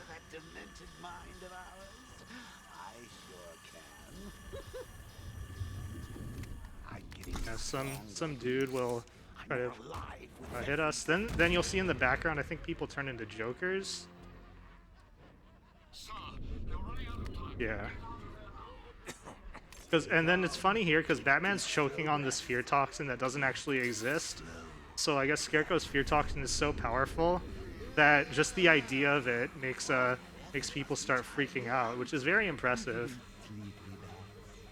Okay, so yeah, okay, he just started his poem, the Rockabye Batsy. But yeah. Okay. So right now, once we get in our Batmobile, we're not able to actually exit our Batmobile. So what we're going to do next is drive to a very specific location in order to let us get out of the Batmobile. So what we're going to do is get close enough to the tunnel so that it can load in. And then once it's loaded in, we're able to get out of our Batmobile. And then after that, we're supposed to do an initial scan of Ivy's plant to find out that it's too deep. Which is interesting. And so the location we're going to drive to first is, sorry, right here.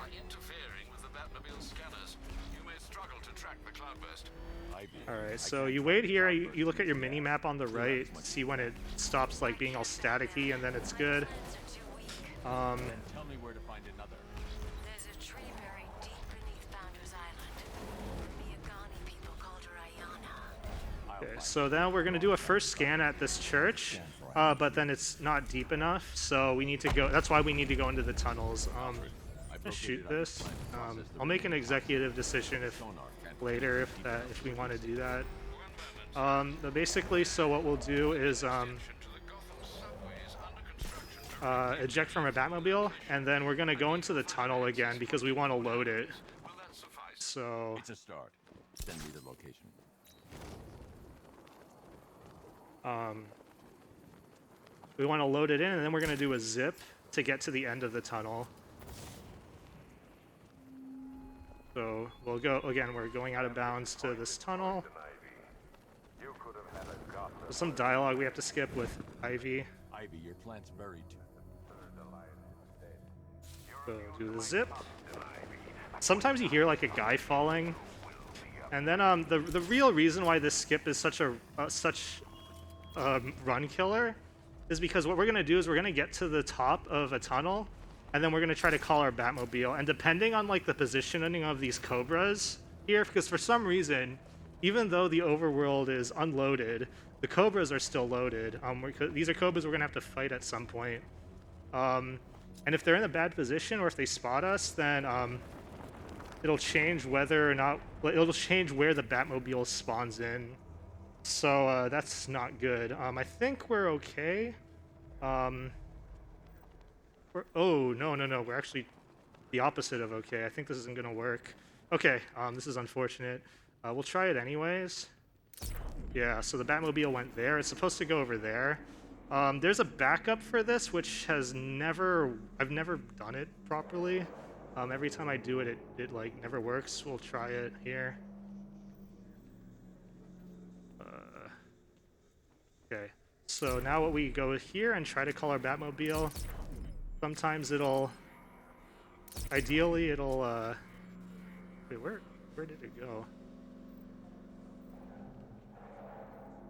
Okay.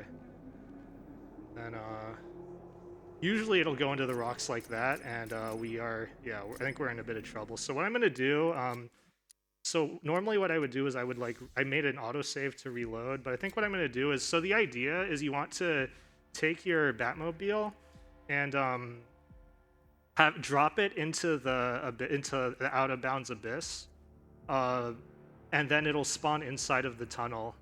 So that's what we want to have happen. Unfortunately, if that didn't happen, so what I'm going to do is it'll just save some time since we're kind of behind schedule. I'm going to just load in a backup save of basically where we would then load in. So this is just an executive decision I'll make. Just make sure I still have the 1989 skin selected. I don't, so.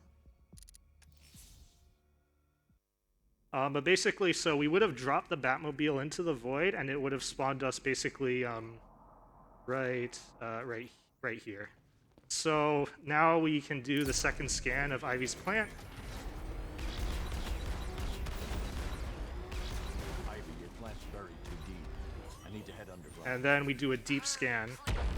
So the fun thing about this skip is that after this tank fight that we were about to do, if I die up until a certain point, we actually soft block the game. It's kind of an interesting soft block. We're on easy, so it shouldn't be a big deal, but if it happens, we'll see something kind of cool. But basically, so we've released the plant, and now the militia's trying to stop us with some tanks. So we have to do this tank fight.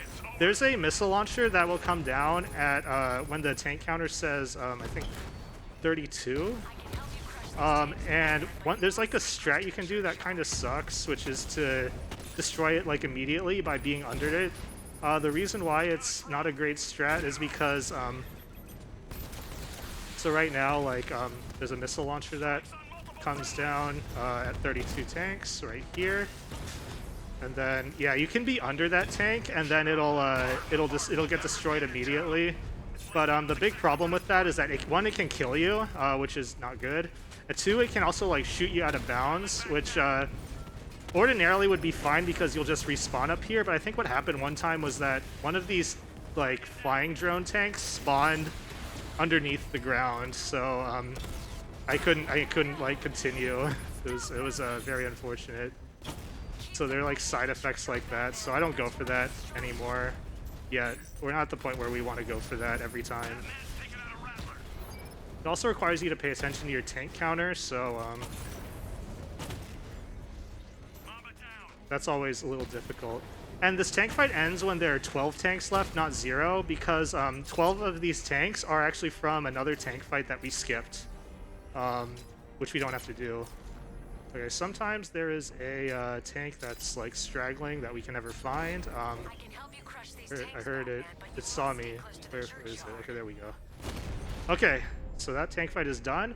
So if I die after this, up until a certain point, I will soft lock. And now we're gonna do kind of the bane of my existence in every category that does the main story, which is the Cloudburst Cobras. So the Arkham Knight has commandeered the Cloudburst, which is releasing the toxin everywhere. And he's protected by a bunch of Cobras, and this fight is just completely RNG. So this can take anywhere from like 1 minute to like 5 minutes, depending on how risky you are and how many mistakes you make. It's a really rough part of the run if it doesn't go well. Oh boy, yeah, like that. Okay, let's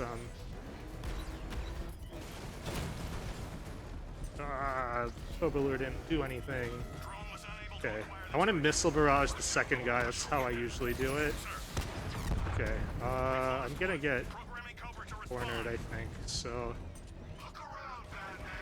okay, there we go. Okay, I'm gonna. So now that, unfortunately, these Cobras are like clustered together, which is not great. Okay, this is okay now. I'm gonna try to destroy this one just because it's a little closer to the Cloudburst. Unfortunately, it'll lure these two guys. It's not quite what I wanted, but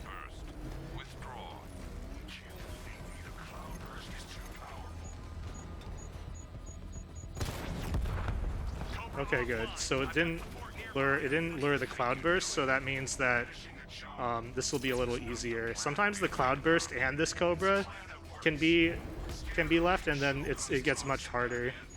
So that is done. Okay, so now the Cloudburst. So the issue with the Cloudburst is that we can't destroy it right now. We need to overheat it, and we're gonna do this by shooting at its coolant system. There are 4 parts of the coolant system that we're gonna shoot. Yeah, so we'll do a scan to analyze him. Wait, where'd he go? Okay. Okay. I'm gonna be very safe and drive around here. This isn't necessary. I'm gonna also be very safe and shoot the side of him, because that's just much more flexible down the line. You generally want to shoot the sides and then the front and back. And then what you're gonna do is lure the Cloudburst to the clock tower, and then we can just circle the clock tower to cheese the fight. Because every time you shoot the Cloudburst, it goes into this overcharge mode where you can't really do anything but run away. So what we're gonna do is just circle the clock tower while running away. So their first overdrive is 30 seconds. The second one I think is 45. Third one is 90. So yeah, normally this Cloudburst fight is very difficult casually. Like a lot of people don't know how to. It's like really hard to know like how to defeat it. But in speedruns, this is actually like almost an auto scroller. If you're doing it, you can take like some risks. Like if the Cloudburst has this, it has like this thing this like light that it looks at, and you can actually like you have some time while it's locking onto you to shoot it. It's really risky. I'm trying not to do that because every time I do that, it causes issues. So, but anyways, this last overcharge, it's kind of the same old now as you've seen it already. So, if there are any messages, this is actually a pretty good time, even though this is like a very intense part of the run for me. Okay, thank you. First of all, I do want to update you on the incentive for the RoboVac steering wheel action, which is coming up in about 2 hours. That is currently sitting at $665 out of 3,000, so still a long way to go.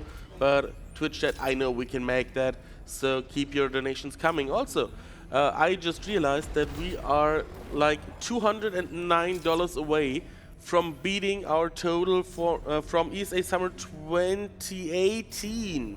That would make this the third most, the third most amount of money that we collected for charity. So, I mean, $209 is not that much, you know. I'm definitely sure we can make that during this run. So please keep your donations coming, and yeah, Save the Children will thank you for that. Awesome, yeah. So here, what we're doing is this last one, we use our missile barrage, and then we want the Cloudburst to be under the clock tower. That way, it has some missiles that it'll shoot at us, and they'll get blocked by the top. And then the other thing is that once we destroy it, we'll spawn at kind of the closest location to our next objective. So after we destroy the Cloudburst, every time so Batman has this weird habit of every time a supervillain is about to die, he saves them, which I don't really agree with, but you know. And so of course, like after we rescue him, the Arkham Knight attacks us, which isn't cool. So we'll punch him in the face a few times, and then we'll find out that the Arkham Knight is actually Joker. What a twist. No, this is just a hallucination. He's not actually Joker. Missed our chance this time to find out who the Arkham Knight is.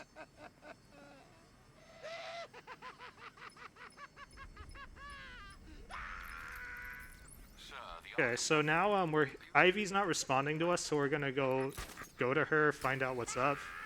What's gonna happen is Ivy actually, she's getting really weakened by purifying Gotham of the fear toxin that totally exists, even though it doesn't look like it.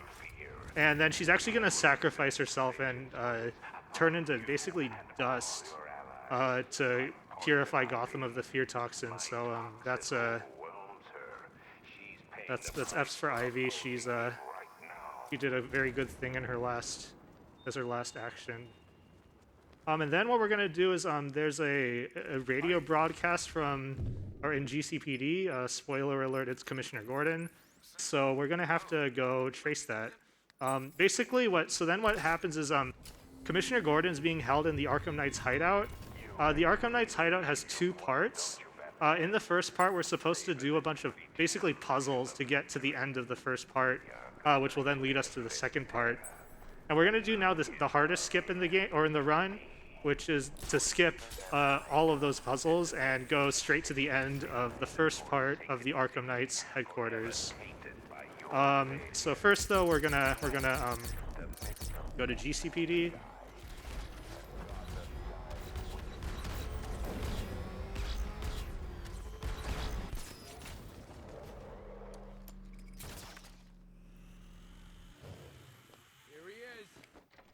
Batman.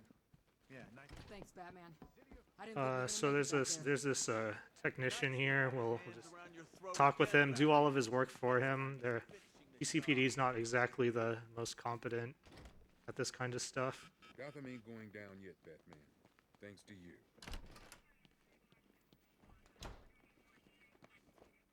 Tell me about this, bro. I've decoded a radio. Alright, so if you're using keyboard and mouse, if you like skip dialogue too much or click too much, Batman does like a punch at the end. So there, like I know that it's 6 clicks after you start skipping the dialogue. So, but anyway, so now so what we're gonna do is to skip the first part of the Arkham HQ. So we're gonna get in our Batmobile. We're gonna eject. There's a specific place where we're gonna go out of bounds, because there aren't really any other closer places to where we want to go. There's a lamppost that I rely on for this, but sometimes, like, I think this flying... Oh no, he didn't knock it down. Sometimes the tanks can knock it down, which is really a cool feature of this skip. I really like it. There's a backup though, so it doesn't matter. But anyway, so we go out of bounds. We'll do a grapple here. And then basically what we're doing is we're grappling to the interior of a building that has an elevator shaft in it. And what we're going to try to do is load in that elevator shaft, because this is kind of the precursor to loading in the Arkham HQ part that we want to glitch into. So this loads in the elevator shaft, and we want to keep it loaded in by very carefully doing that. Then 1, 2, 3. Then 1, 2, 3, and pull. And this tunnel should load in on our left. And we want to make sure that the entire Arkham HQ doesn't load in, which we did, and good. That was very smooth. So that's how you want it to go. There's some very horrible backups that you can do if things load in. One of them isn't that bad. It just loses time, and the other one is very scary. But so we basically loaded in that wall before it loaded in. Sometimes it'll load in too quickly. But we need a Batmobile here, so we'll just reload and get a Batmobile. So just hot tip, if you want a Batmobile, just reload. And this is going to take us to our next boss fight, which is the Excavator. So the Arkham Knight has commandeered a very large drill and it's trying to basically obliterate us. So that's not very cool. Arkham Knight is still alive, so... fun fact, if you skip this cutscene at 90 FPS, you'll die. Very funny. It's very weird that that's a thing. Anyway, so now when we're gonna do the sensible thing and run away from this thing. As we run away, one thing you'll notice is I'm in first-person mode. I just find that easier. The camera's kind of weird in third person. But as we run away, we see there are these exploding things that will actually damage the Excavator. So that's cool. There are 3 more of these kinds of tunnels, so we'll lure the Excavator to all of them. This boss fight is actually very... you can manipulate where the Excavator spawns in very easily. So I'm going to go here, and basically it's going to spawn in on the opposite corner and then drive towards me. So I know that I will be able to shoot him from right here, which then will lure him, and then I can then lure him into a tunnel, any tunnel that I want, which in this case happens to be this one. This is, I think this is the second hardest tunnel. There are these moving fans that are, really trip people up a lot. Trips me up, or used to trip me up. I'm gonna be safe and go on this side. I think you can actually make the cycle where you go to through that fan on the left, but I don't think I was gonna make it, so yeah. So then there's this. So I'm basically now going to just wait here. The Excavator spawns in when there's like some numbers on the right that'll start showing up that indicates the Excavator spawned in. And when it spawns in, I know it's going to basically spawn over in that corner and drive towards me. So I'll be able to drive up in front, drive up to basically right there, and shoot at the Excavator and lure him into the tunnel that's right in front of that. This tunnel is the hardest one, mainly because there's like some random debris that can occasionally just cause the Batmobile to stop moving and then you'll die. Not cool, but I don't usually die to the Excavator, but if I do die, it's to this tunnel, so this tunnel is always a little nerve-wracking. Okay, we got it. And then there's one more tunnel. That's the easiest tunnel, but we're gonna do the same kind of manipulation. Basically we're gonna go right here, and we're going to basically the Excavator again. It's gonna spawn in the very far corner right there, because I'm right here, and it's gonna drive towards me, so I can then cut him off right there and then shoot at him. So so I know like some people find this boss fight really hard, and it is hard casually to kind of figure out what to do, but like once you know like this, it's very easy. And I can show you like what the camera looks like when you're in third person. It's like really like this, and when you're on the side of walls, I have like a really hard time like understanding which direction to drive, because the camera doesn't like go upside down when the Batmobile goes upside down, whereas in first person it does. So that's the main reason why I prefer first person.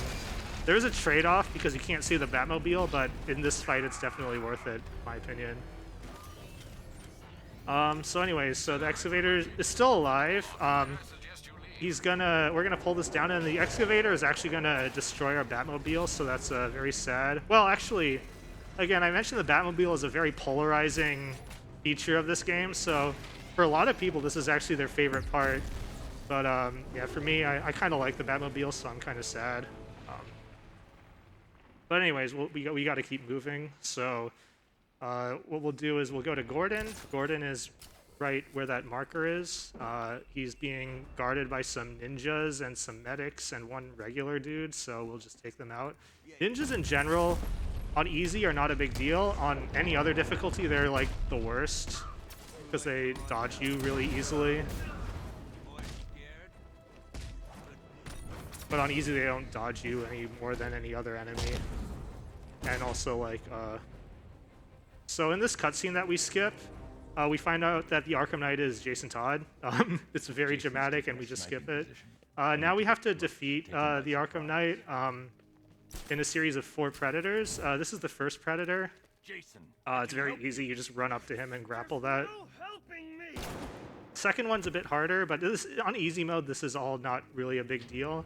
On hard, this is like easily the worst part of the run, because Jason one-shots you, whereas on easy he like 3-shots you, so you have a lot more flexibility. We do a very swag glide to get to him, which is pretty cool. And then the rest of these guys, because it's easy, we're just gonna punch them. So this will. I'm gonna do a loud takedown here, just to lure everybody to me. All this thing, they're all still very far. I'm gonna blow up.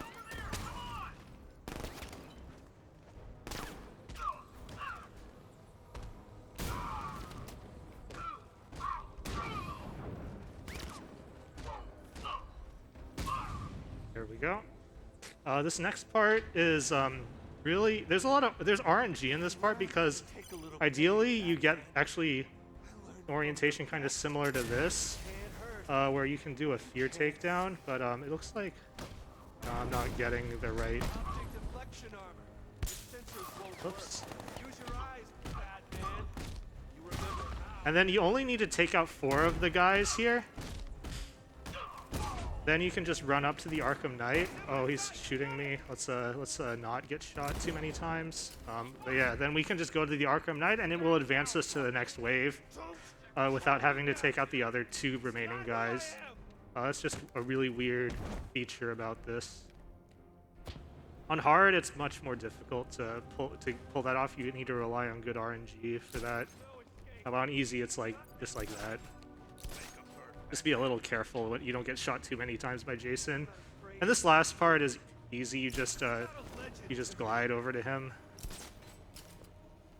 And yeah, that's the Arkham Knight fight. The Arkham Knight, or Jason, he does escape. Even though he's done all of this bad stuff, we forgive him because we think it's our fault that all of this stuff happened to him. I mean, like, you know, kind of fair. I don't know. Whatever. But yeah, now we'll rescue Gordon.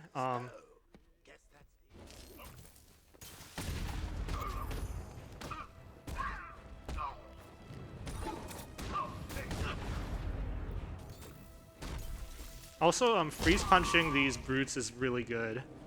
Now we will take this very long elevator ride up. Basically, what's going to happen is Gordon is going to... Scarecrow's at the top of this elevator, and Gordon is actually trading us in for Barbara, because Barbara is actually alive, so I was kind of lying when I said that she was dead, just like how I lied about when I said Jason was completely dead. So then stuff happens at the top, so Gordon shoots us, we fall off a building, but we're not dead because we're Batman. But Scarecrow's like, I didn't want you to kill Batman, so he throws Barbara off the roof. Batman rescues her, and then yeah, that's basically what happens in the cutscene that we skip. Then Scarecrow takes Gordon hostage. So then we're in a bit of a sticky situation after all of that. There are a bunch of tanks that are there. Also, fun fact: if you stand in the wrong part of this elevator during this elevator ride, you'll actually clip underneath it, which is really annoying. It's never happened to me, but I've seen it happen to other people. It's like, yeah, you should really just not move at all in this elevator. It's not worth it. On your knees, Crane. Now. So you did it. I saw this cutscene that we skip. All of that stuff happens. Must admit I had my and now we're in a bit of trouble. There are all these tanks shooting at us.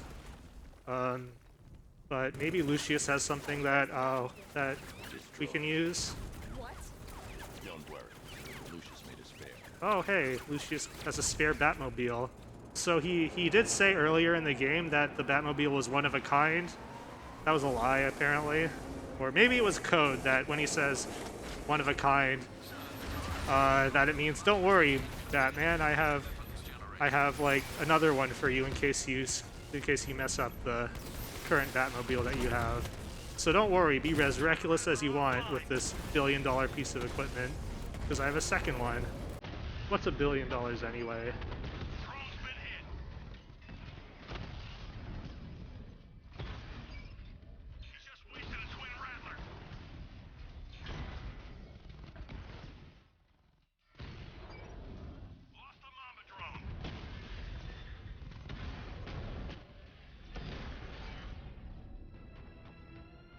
Alright, so that's the tank fight done, and now what we're gonna do is, so you know Barbara, she's been kidnapped and all, she's been in a pretty traumatic situation.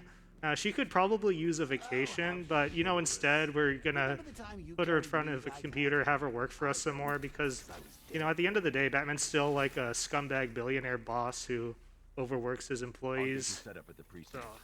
We'll find your father. I mean, she also wants to work for us, but because she wants to rescue her father. But I don't know. I still think that she should get some PTO. But I guess there's no PTO when you're doing this kind of stuff.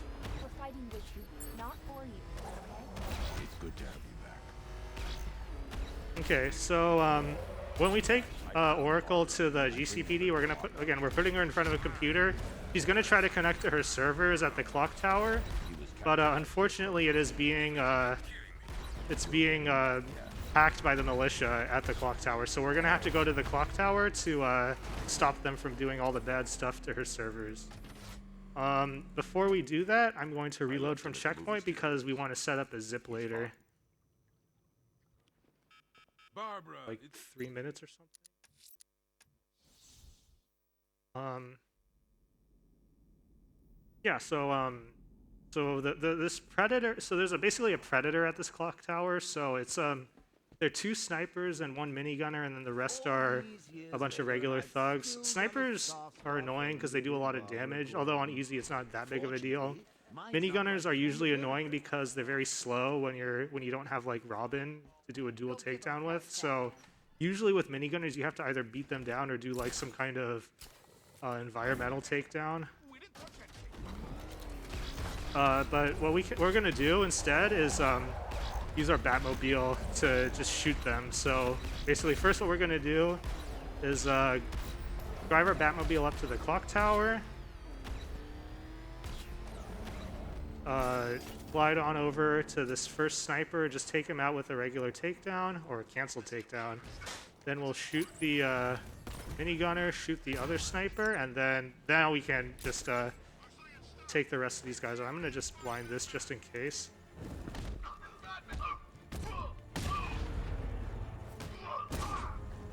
Alright.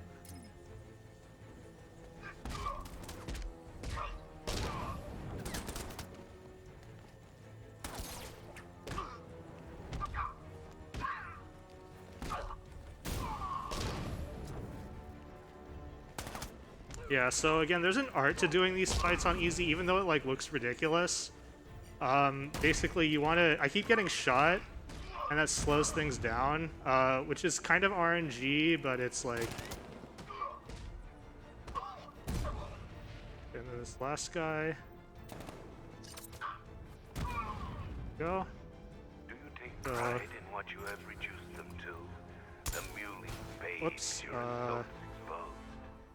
I will do that to you, Dark Knight. So we get storage while waiting for Scarecrow to talk, because this dialogue is very long and we can't interact with this thing because the game really wants us to listen to that super important dialogue about I don't even know what.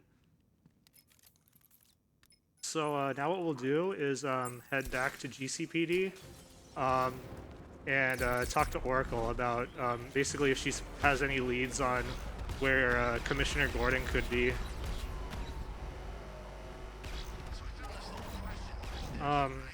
basically when we talk to Oracle, what's going to happen is Scarecrow's going to send like a bazillion tanks to basically shell GCPD into oblivion. That's not good. We want to stop that. And a GCPD isn't really equipped to handle that kind of assault. So this is the GCPD assault. One other thing is that when we talk to Oracle, we can actually talk to her from the other side of this wall. It's kind of funny. Cash said it was his anyway. A little faster. Great. We need Okay, and now we will go do the GCPD assault. So, it's actually kind of funny. The cops are really gung-ho. They're like, yeah, let's show them what it means to be GCPD, which basically means that they'll just sit here and do nothing while Batman and Oracle take care of everyone. Keep your guns trained on that door. We are not dying in here. We've come too far. Let's show them what it means to be GCPD. So there are guys who are going to drive down here. We're supposed to fight them, but we're not going to. I think GCPD can handle it. 2, 3, and pull. And we can do a zip and then grapple to this vent up here. And yeah, we'll skip that. We're gonna come out of here, get this little cutscene where we see all these tanks shelling GCPD. There are a lot of them, so we need to use our Batmobile to destroy them. We can't do it ourselves. But our we can't open this door, so we need to. Oh, I got that thing. Yeah, sometimes you can glide just through the underneath of that door, which is faster, but it's hard. Yeah, but we have to fight these guys and then use a backup generator.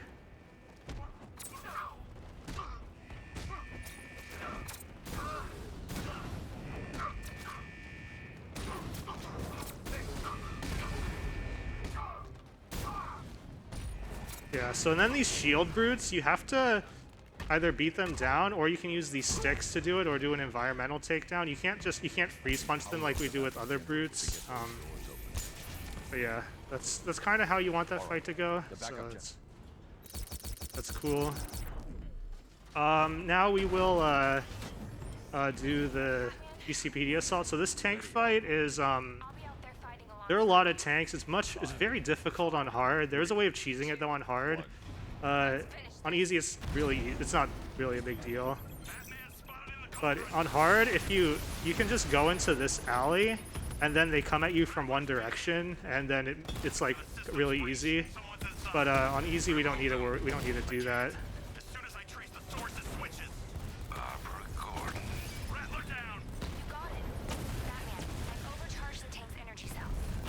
Yeah, Oracle helps us a bit with this tank fight. He does some hacking. I don't know what's happening there. This is one of the few times. So usually I avoid using this Missile Barrage X10 because you have 10 missiles. Usually there aren't enough tanks to actually justify that, but this is one of the rare exceptions where there are. So.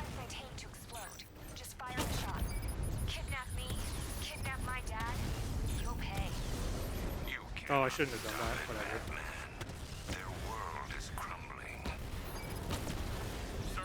On hard, I usually use the 4 a bit more because if you get hit on easy, you don't lose that much of your weapons generator, but on hard, you lose a lot of it. So, Initiating hack. Okay, the tank's mine. Oh, that was interesting. Okay. Status critical. Awaiting order. It's time. Send them in. Yes, sir. Okay. And so that's the tank fight done, and now what we do. You played your part.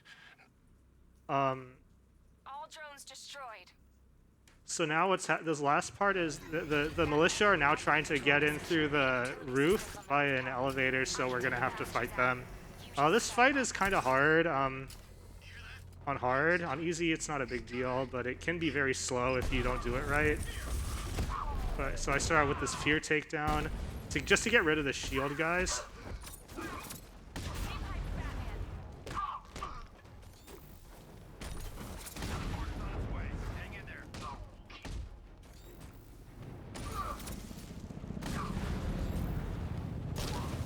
Okay, and then the second wave of guys comes in.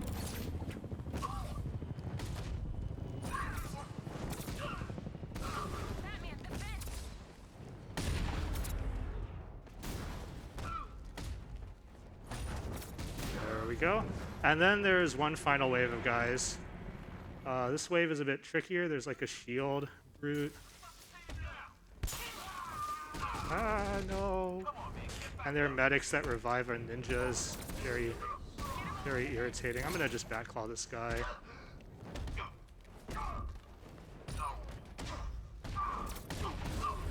You can also do environmental takedowns on these brutes, which is ideal.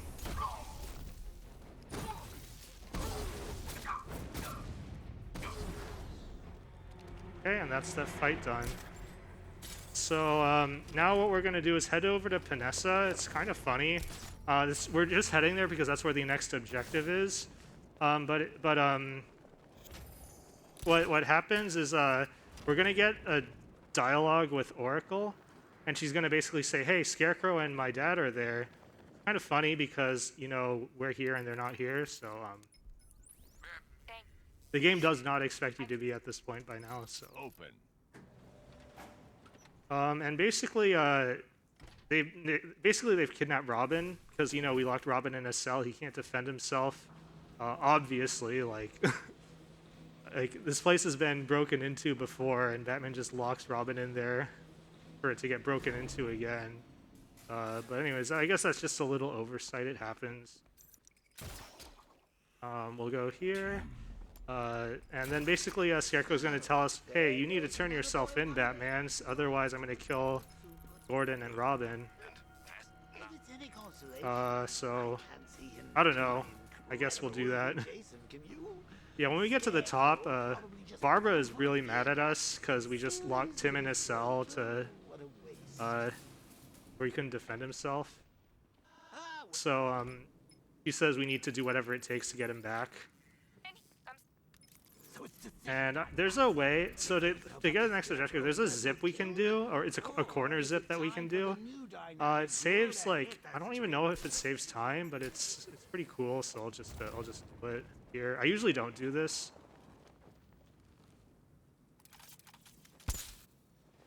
There we go. I mean, that was actually not the best final location, but, you know, whatever, take what you get.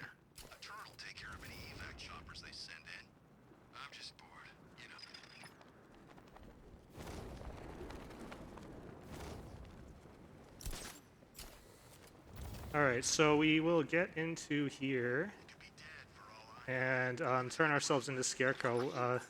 Joker's like, why are you doing this? This is like ridiculous.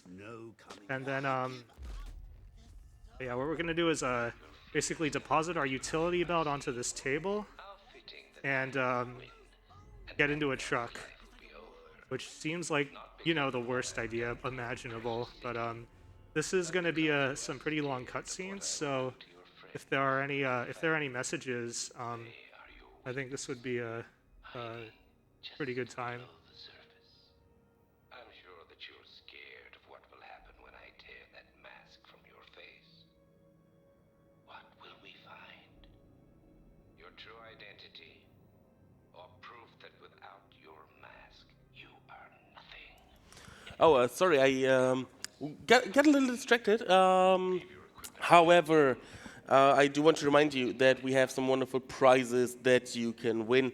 Let me see what all we have here for you.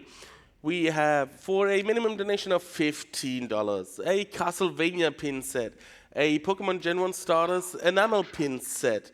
We have some a Warrior Link pin, a Sonic enamel pin, a Garfield keychain, and a Jack Frost enamel pin, and I do love that Jack Frost pin. So yeah, just $15 and you're in the drawing for one of those prizes. $20 can give you a Hades metal poster or some Kirby stackable minifigures. So just go to prizes.esamarathon.com and you'll see everything that you can win and their minimum donations. Awesome, yeah. So here we're in this truck. We hear there's some guy tracking us. We will not find out who that is, I don't think, because I don't think we have the time. But we're also getting gassed here. So every time again, when Batman gets gassed, he starts hallucinating and turning into Joker. So we're going to have a nice little hallucination scene here. No Arkham game is complete without a scene consisting of Crime Alley and or Batman's dead parents. So this is such a scene in this game. So we'll go here. So this is Crime Alley. This is where Batman's parents were shot.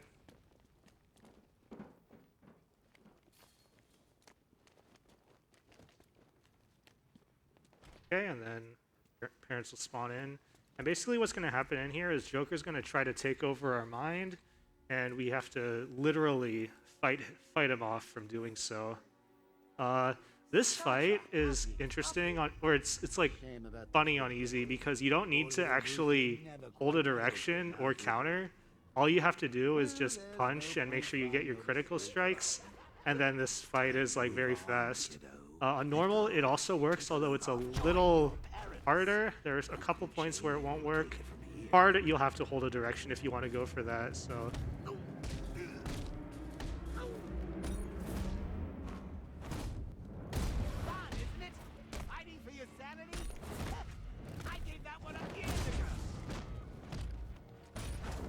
Go, and then I think it's like 8 takedowns that you have to do. I think this is 4. 5. 6.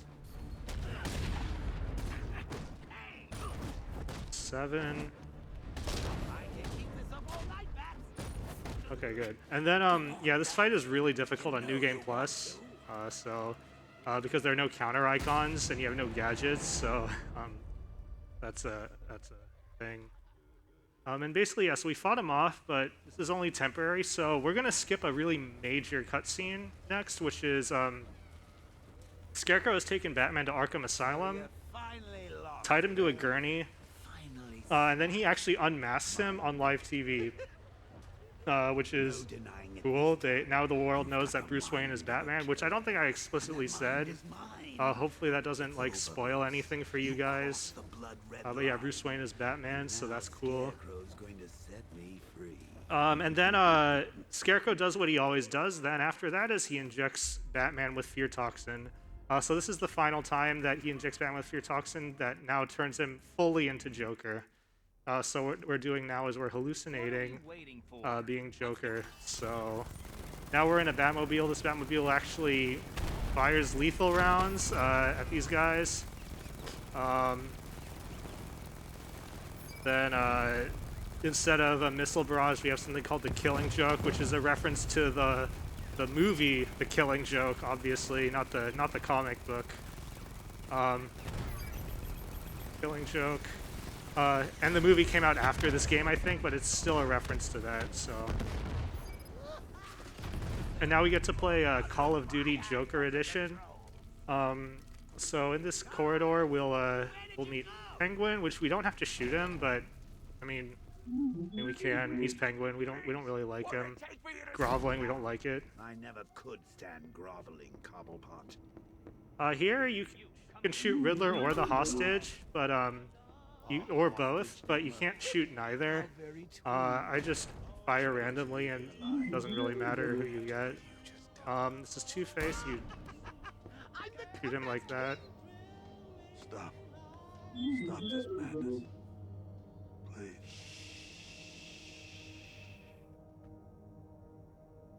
And yeah, so now what's happened is, so Batman has finally fully turned into Joker, which is going to be kind of shown by the next cutscene, which is also, by the way, very funny in big head mode, because the big heads make it so much more intimate between Scarecrow and Joker.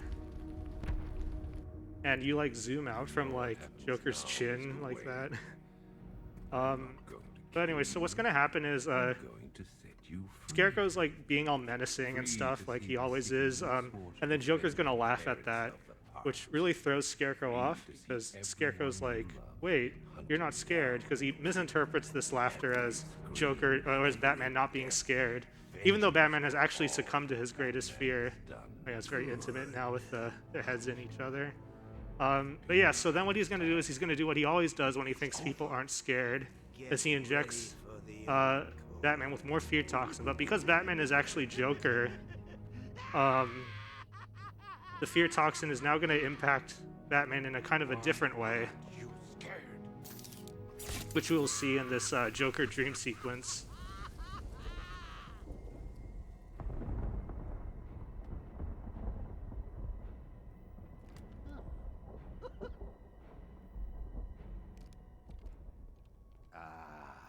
Good times.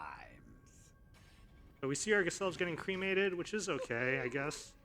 But then we like get to the end of this corridor and we see our grave, which I don't know, it looks a little small, a little weird. And then let's go to this corridor. Maybe something will happen. It's like, whoa, Batman statues. Where did that come from? Why is this happening in my Joker dream? Okay, well, there's Harley here. There's a wake. Wait, why is nobody here? We need to shoot these chairs.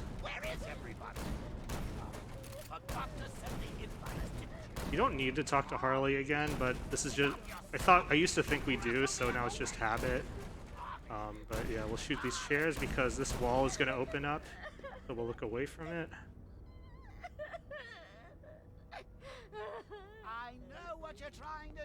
Yeah, now there's like a really weird Joker dies, Gotham doesn't care.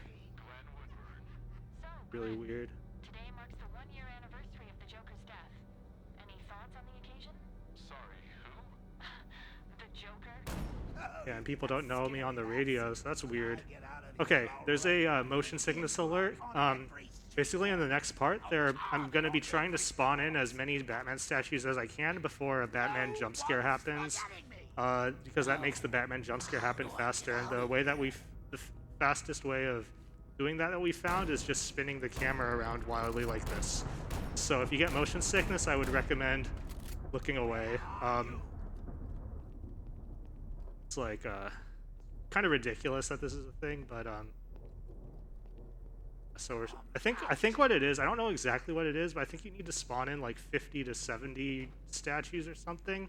So the faster you spawn them in, the faster this part goes. So I don't know what the exact number. I'm just guessing, based on how long we spin it.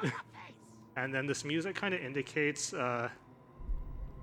basically when he says "out of ideas, bats," that's the indication that Batman should pop out soon.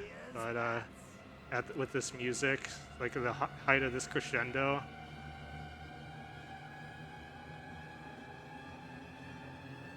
There we go. Okay, and now we shoot this wall. You can shoot this wall once and break it. I have never been able to do that. It always requires 3 shots for me, so...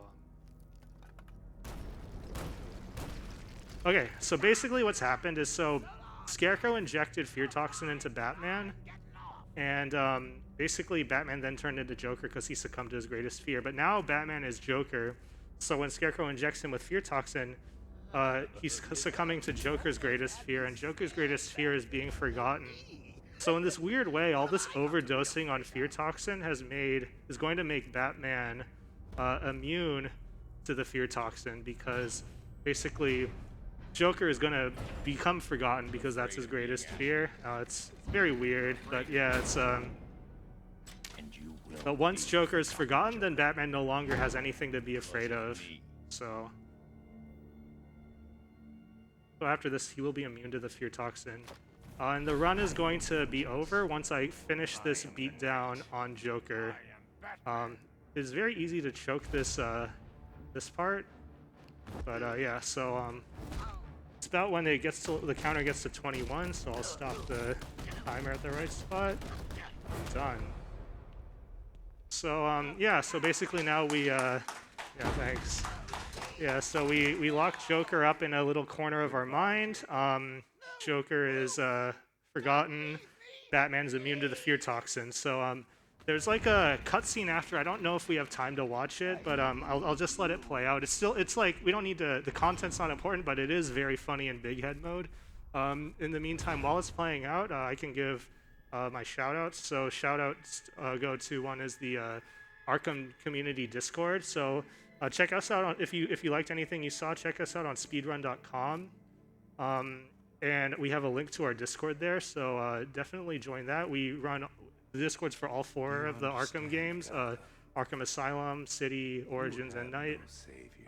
If you're interested in running any of those, definitely check that out. I'm oneeyeddeacon. You can find me on Twitch. Thanks to everyone who donated to all of my incentives. It's going to a great cause, Save the Children. And thanks to ESA for hosting this awesome event. Thank you, Deacon. Wonderful run. Kept me awake at this really early hour for me. So, thank you very much for that. Coming up next, we have the wonderful Rebel Dragon 95 running Inspector Gadget Mad Robots Invasion. So, this message will destroy itself in about 5 seconds. We'll go to intermission. Don't run away.